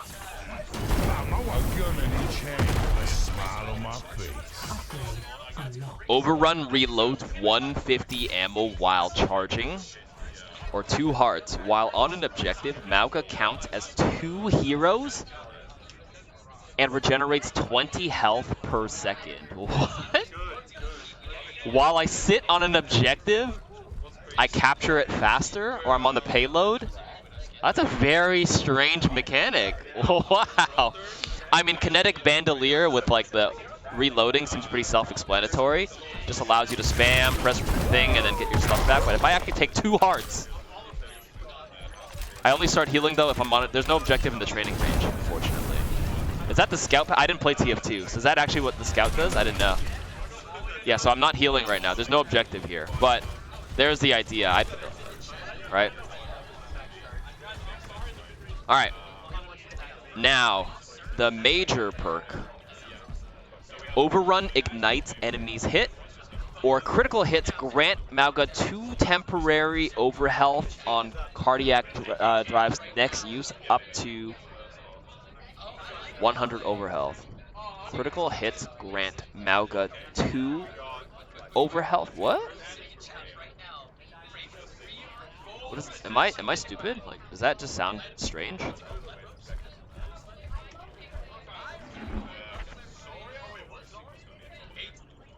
Confusing wording. Oh, they mean 2 HP.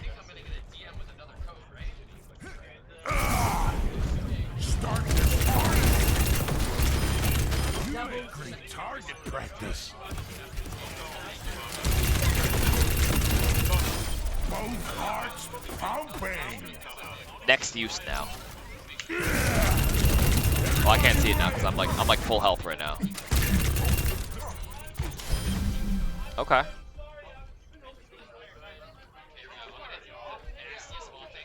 I dinky dinked them. Did I not pick the perk? Oh, I didn't even pick it. Oops. Oh, I see it in the center of my screen here. I'm at 100 now. Okay, I'm at 100. I need to take some damage.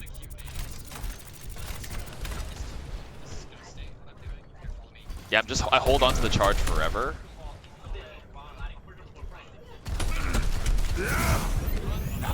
Oh, I pressed it. It just gave me my health instantly.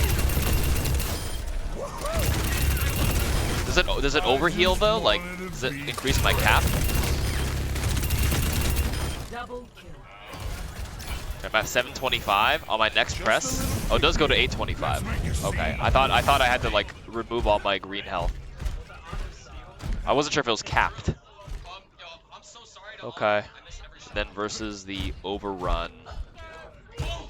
It's on the next cast though, so it's like, I mean, every other cast. A gun in each hand and a smile on my face. Kinetic. All right, let's just take the first one. Reloading ammo. And then oh wait, let's take this one. Overrun ignites them too. Overrun build. Oh, it's not instant 150 ammo. It reloads up to 150, so it would, depends how long you go for. So I cap it out at, you know, I'm at 100 ammo, 92 ammo right now. Then I ignite them literally instantly when I land on them. Then that means if they're ignited, I can already start self-healing. All right, that's Mauga. I think that's the build. You have to spec both into Overrun though, by the way. Double Overrun spec versus the objective Mauga, where you just sit there as a tank with 2 hearts to regenerate 20 health per second and or get extra overhealth on your next cardiac. All right, Sigma. My cursed crosshair is no longer here. I'm a little upset. Okay. First one, absorbing projectiles with kinetic grasp reduces accretion's cooldown. Accretion is the rock. So sucking means more rocks. Accretion's knockdown duration increases up to 3 seconds based on travel distance.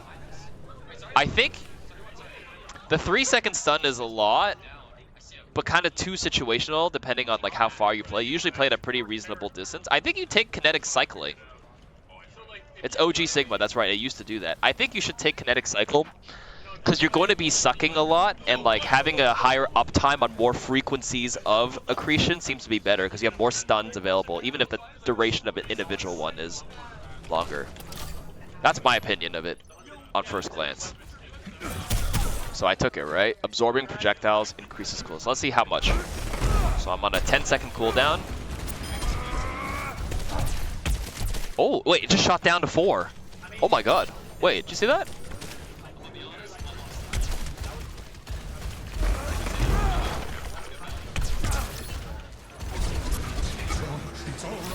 Oh, it's back!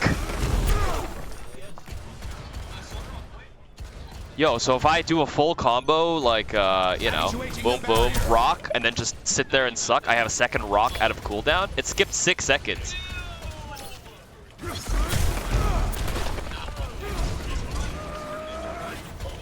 5 seconds. I mean, I think it scales based on how much projectile. I don't know if there's a cap on it or not, because like the bots can only shoot so fast right now. But here, let me try something actually. If they don't shoot anything, you get nothing. Let's try the sniper bot. How much damage does this thing do?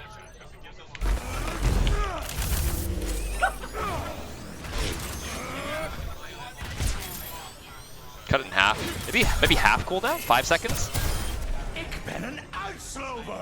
Very good. Alright, second major perk. Every 5 direct hits with hyperspheres, your next successful quick melee levitates and knocks enemies away. Or levitation, activate and hold double jump to briefly levitate upward. What the heck is this? Alright, let's try levitation first. Activate and hold double jump. The barrier appears.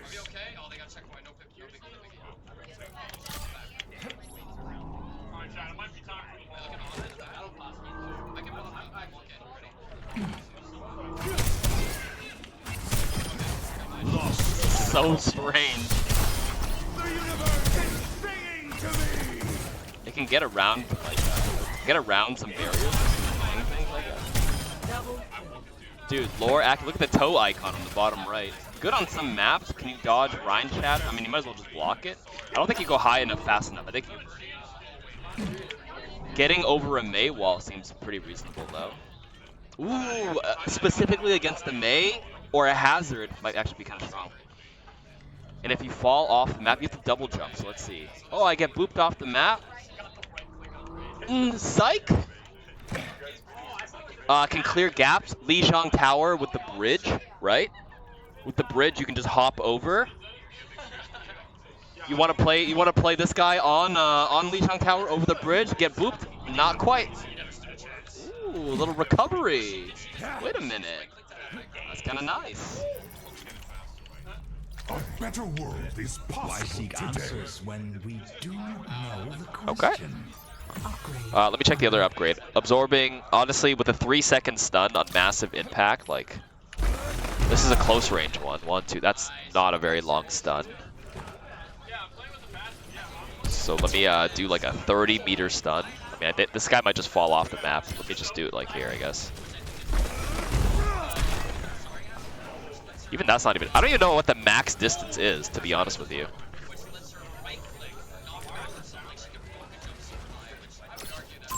Like, this is...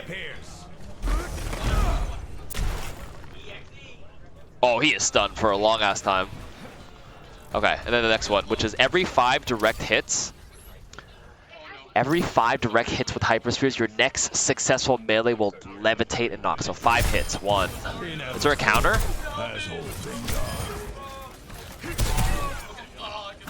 Oh, I built it. On the bottom, you can see my V has a melee icon.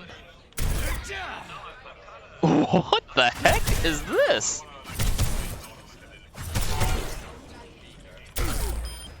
What awaits us beyond this plane?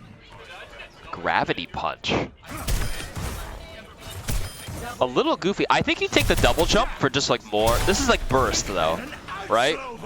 He kind of has a boop and like you can punch them off the map. A lot of Sigmas against Sigmas in that mirror matchup, like sometimes you end up shielding and getting up close to a person for like, you know, boom, boom, rock, boom, boom, boom. And it floats them into the air so they can get hit by some follow-up stuff, right? Or it can set them up for an easy rock if they have movement abilities. The tank. Oh, I just booped them off straight up. Experience gravity. Can you punch upwards? What do you mean by that? The universe does not It's kind of goofy.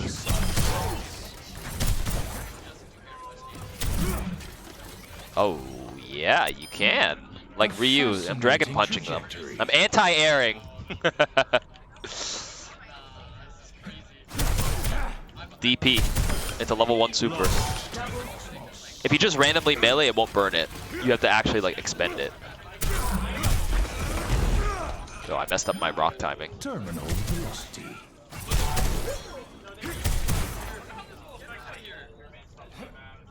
Can you punch someone when they're in their ult? I can't punch right now. I can't punch till my ult's over. They give him a sure you can. Not to be academic, but Interesting. Very interesting perk idea for Sigma. Alright, Queen. We're almost done. My throne is where I stand. Almost done. Woohoo! Recalling Jagged Blade from a stuck target refreshes its wound. So that's pretty solid damage. Let's take a Tracer, for example, at 175 HP. Bleed. Recall. Now they bleed again. Which means I self-heal a lot more. I didn't even read the second one. We'll go over after it. Okay, let's take a look at the next perk. Scattergun hits extend your wound duration on those enemies by 0.25 seconds, or Carnage's impact damage gains 100% life steal.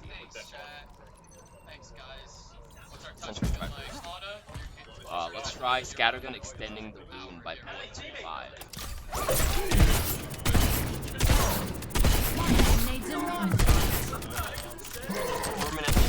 All hail the Queen! Sorry, Mike Scuff, sorry. You're permanently wounded.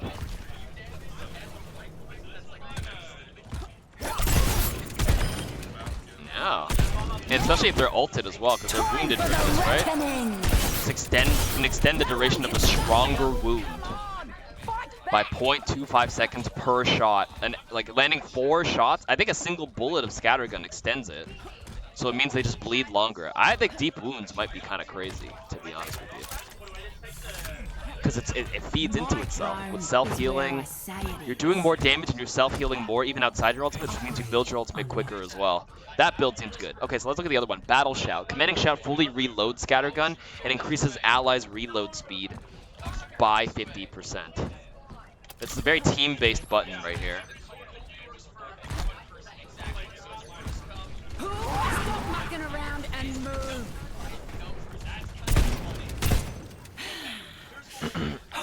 Fully reloads it. Oh, I couldn't really see the attack speed because none of these guys shoot. Oh, this guy shoots actually. Let me see.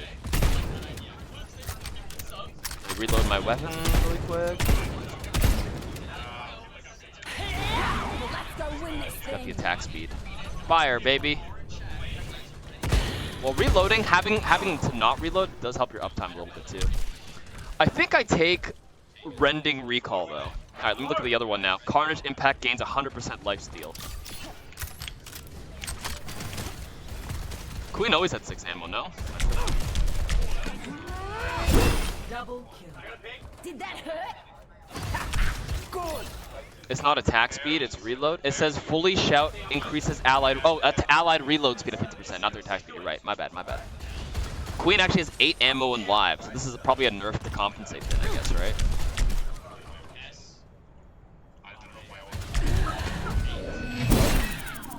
That healing is kind of cracked.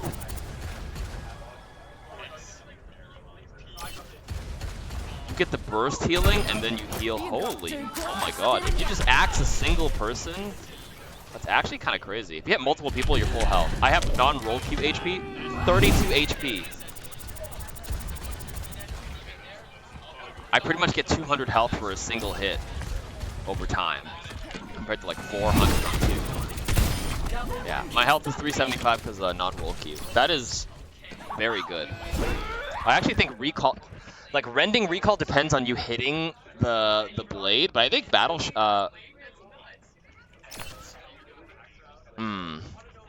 No, I think you still take deep wounds because extending your wound is also healing you as well. Carnage is specifically to one ability, but deep wounds is anything, any wound.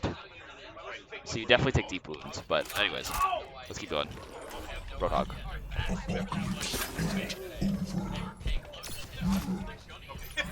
Alright. Chain hook hits, reload 2 ammo versus pick pen tossing by range increase by 50%. We all take scrap hook here. I don't even think there's a debate. Versus just throwing your pick pen a little further, who cares? I can't tell you the amount of times people hook somebody and they have no ammo to shoot. It happens to every Roadhog player. Right? Sometimes like you're in mid reload, but you see a good opportunity to hook or like cancel them. Like you sometimes mid reload, like there's somebody right in front of you, but you don't know if you want to like you have to finish your reload and then hook. Like this, you definitely take scrap hook here. I don't even think. Like, who cares about Pigpen not flying that far? Some of these are so much better than the others. I'm reloading. Nope. Now I'm back to 2 ammo, baby.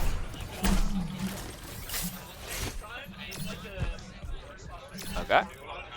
Okay, major perk. Invigorate. Take a breather, rapidly increases your movement speed by 30%. Or take a breather, heals nearby allies for 50% of its healing. For Invigorate or Hog Dragon exposure. Okay, let's take a look at the movement speed first. Where like, you know, I'm a selfish Roadhog on the flank. Wait. To quickly get behind cover.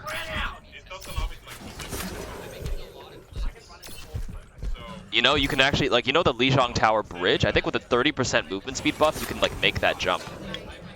You can actually go in certain jumps you can make with that movement speed boost. Is something to consider as well for that version of it. Now let's take the other one. I think the AoE heal is a little better, though, if you're a team player. Hopefully you're all team player Roadhogs, no? Fart clouds. Oh my god, it actually looks like a fart cloud, too. Dude, look at the ground. I wonder what it looks like in third person.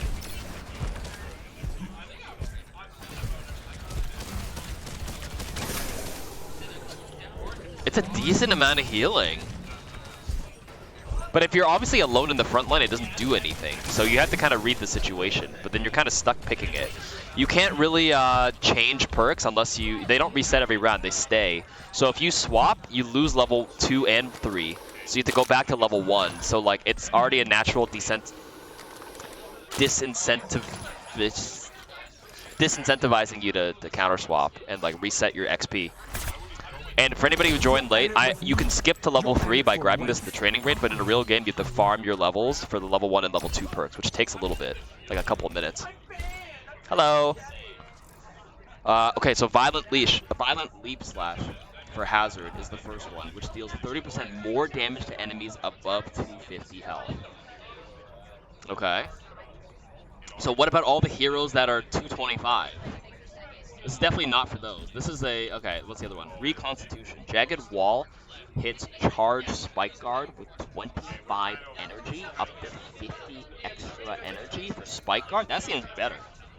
No, but like obviously Violent Leap Slash, above 250 health, you have to read how much HP those people have. There's a lot of 225ers, but there's a lot of 250. Lifeweaver is 275, all the tanks, Bastion, Torb.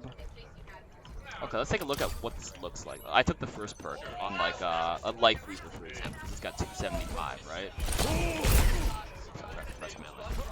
All my buttons are different on this computer, by the way. So like, why is slash is on left shift and not primary fire? Oh, that's strange. My bad. It's decent. Sorry. Is it better now? I don't know if my mic... Worse? Better? Worse? Better? Worse?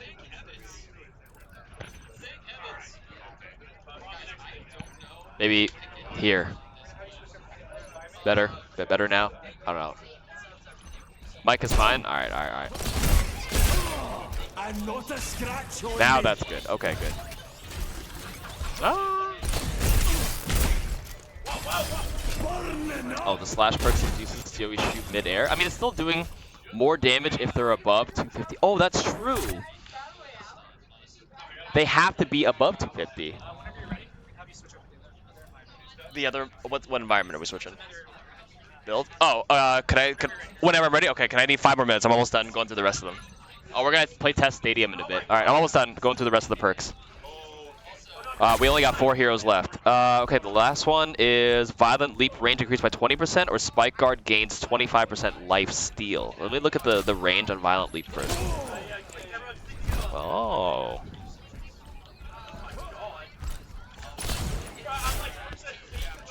Alright. He said wrap it up. I know. I took my sweet time.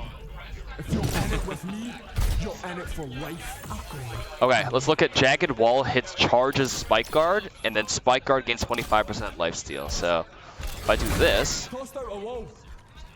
where's my charge? And then I press this. Oh, I get, oh, there's extra juice at the end. Oh, I see it. Oh, yeah, yeah, do you see that? You see the extra bar here?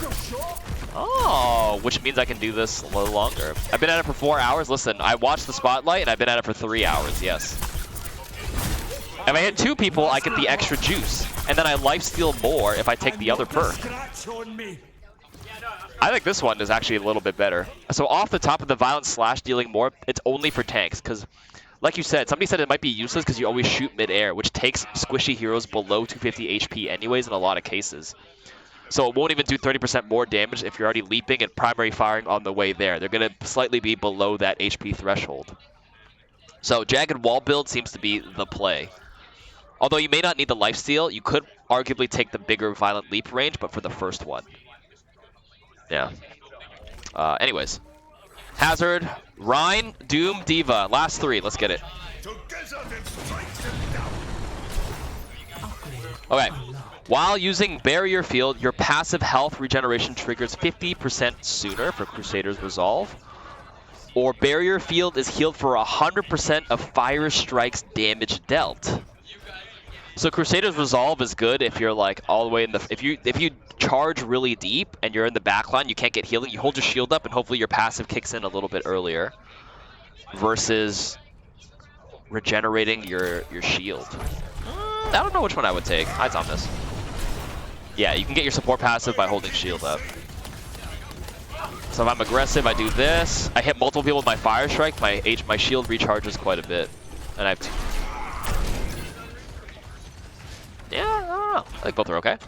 Alright, next. Shield Slam. While Barrier Field is active, use Primary Fire to damage and knock back enemies for a Shield Slam or Crushing Victory. Charge grants temporary overhealth for 50% of the damage dealt. What is this? Shield Smash? One step closer to victory. It's a cooldown. I see the thing. It's just a big Brig. How much damage does that do? 1, 2. That actually is actually better than you think in terms of the two swings into an insta kill because the animation resets. You don't have to wait for the swing, right? 1. Oh, I gotta restart my game. Brig's Apprentice.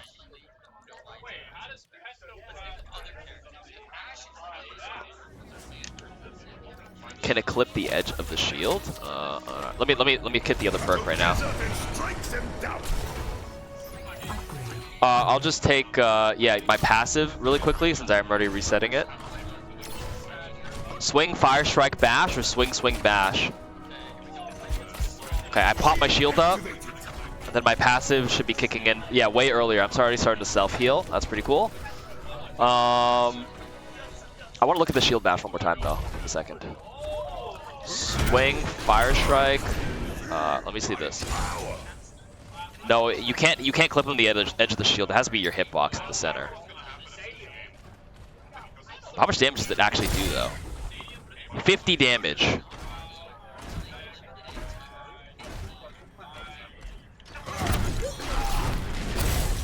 And it knocks them back. Can you use it to jump over things? Plus knockback, that's right.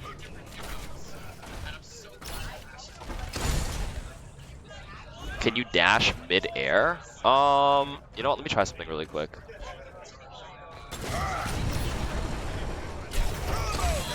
I was trying to see if there probably is some movement tech you could do to like full charge off something, jump, and then bash for some crazy extra distance, maybe.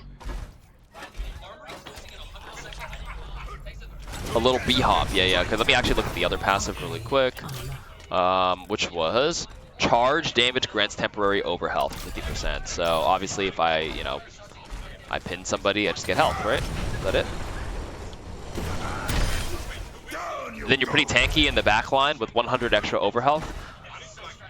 If you're not full HP, you have a little overhealth, you can maybe hold the shield up and start regenerating a little quicker, just for some more survivability. So you either opt for survivability or just all in with your barrier field with the shield bash. All right, cool. Our future will be forged in conflict. Okay. Last two heroes. We have first one. Hitting an enemy with rocket punch reloads all your hand cannon ammo. That's actually good DPS actually. Or survival of the fittest, the best defense, which is his passive name, grants 25 overhealth from eliminating somebody, and its max overhealth is increased by 50. So you can snowball. I think you can snowball like your survivability, but like you're already a tank with a lot of HP with power block. I think you take 1-2. Reloading. A lot of your damage on Doom is actually this, by the way, up close. You were weak. Boom, boom, boom, boom, punch. Boom, boom, boom, boom. You can shield block. Get it reset. Boom, boom, boom, boom. Punch. Boom, boom, boom, boom. No? Is that not good? Oh, I didn't even click it. Oops. Lights out. You are a disgrace. I think you take 1-2. Me personally. All right. The second one is Seismic Empowerment. Hitting 3 enemies with Seismic Slam empowers the Rocket Punch. Wait a minute.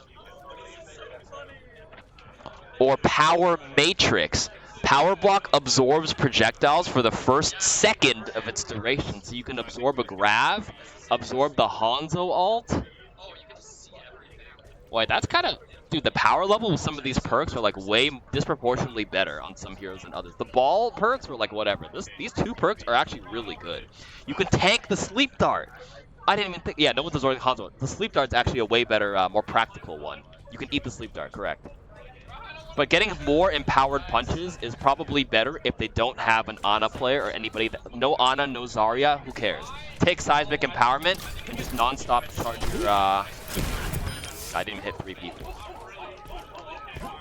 Also, my buttons are reversed here, which is why I pressed the on button really quickly.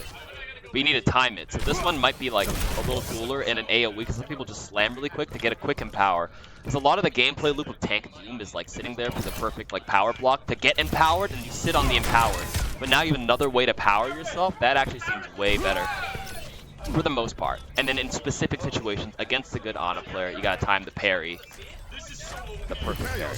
Our future will be forged in conflict. Where if you go like, I don't know, best defense, you go tanky Doom, and then you take power block, right?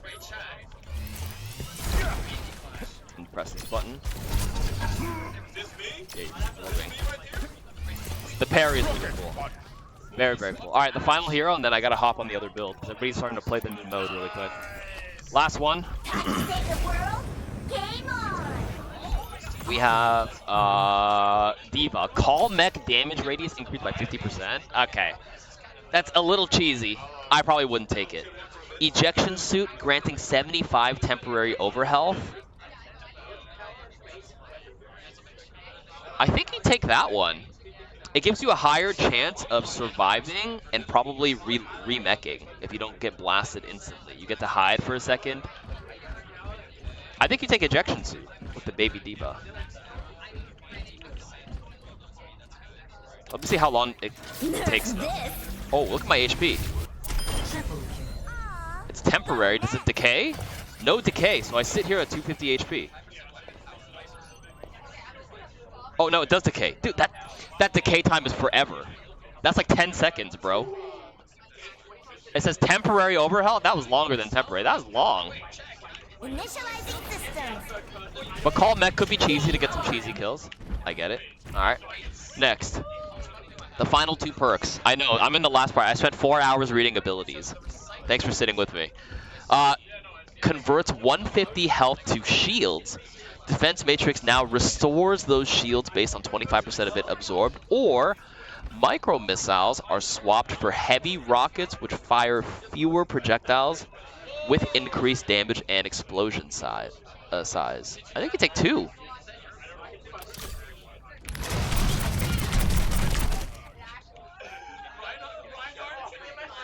Is it the same damage but less projectiles?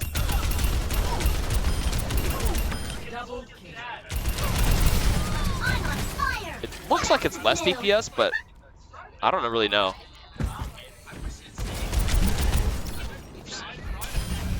You're not on my level.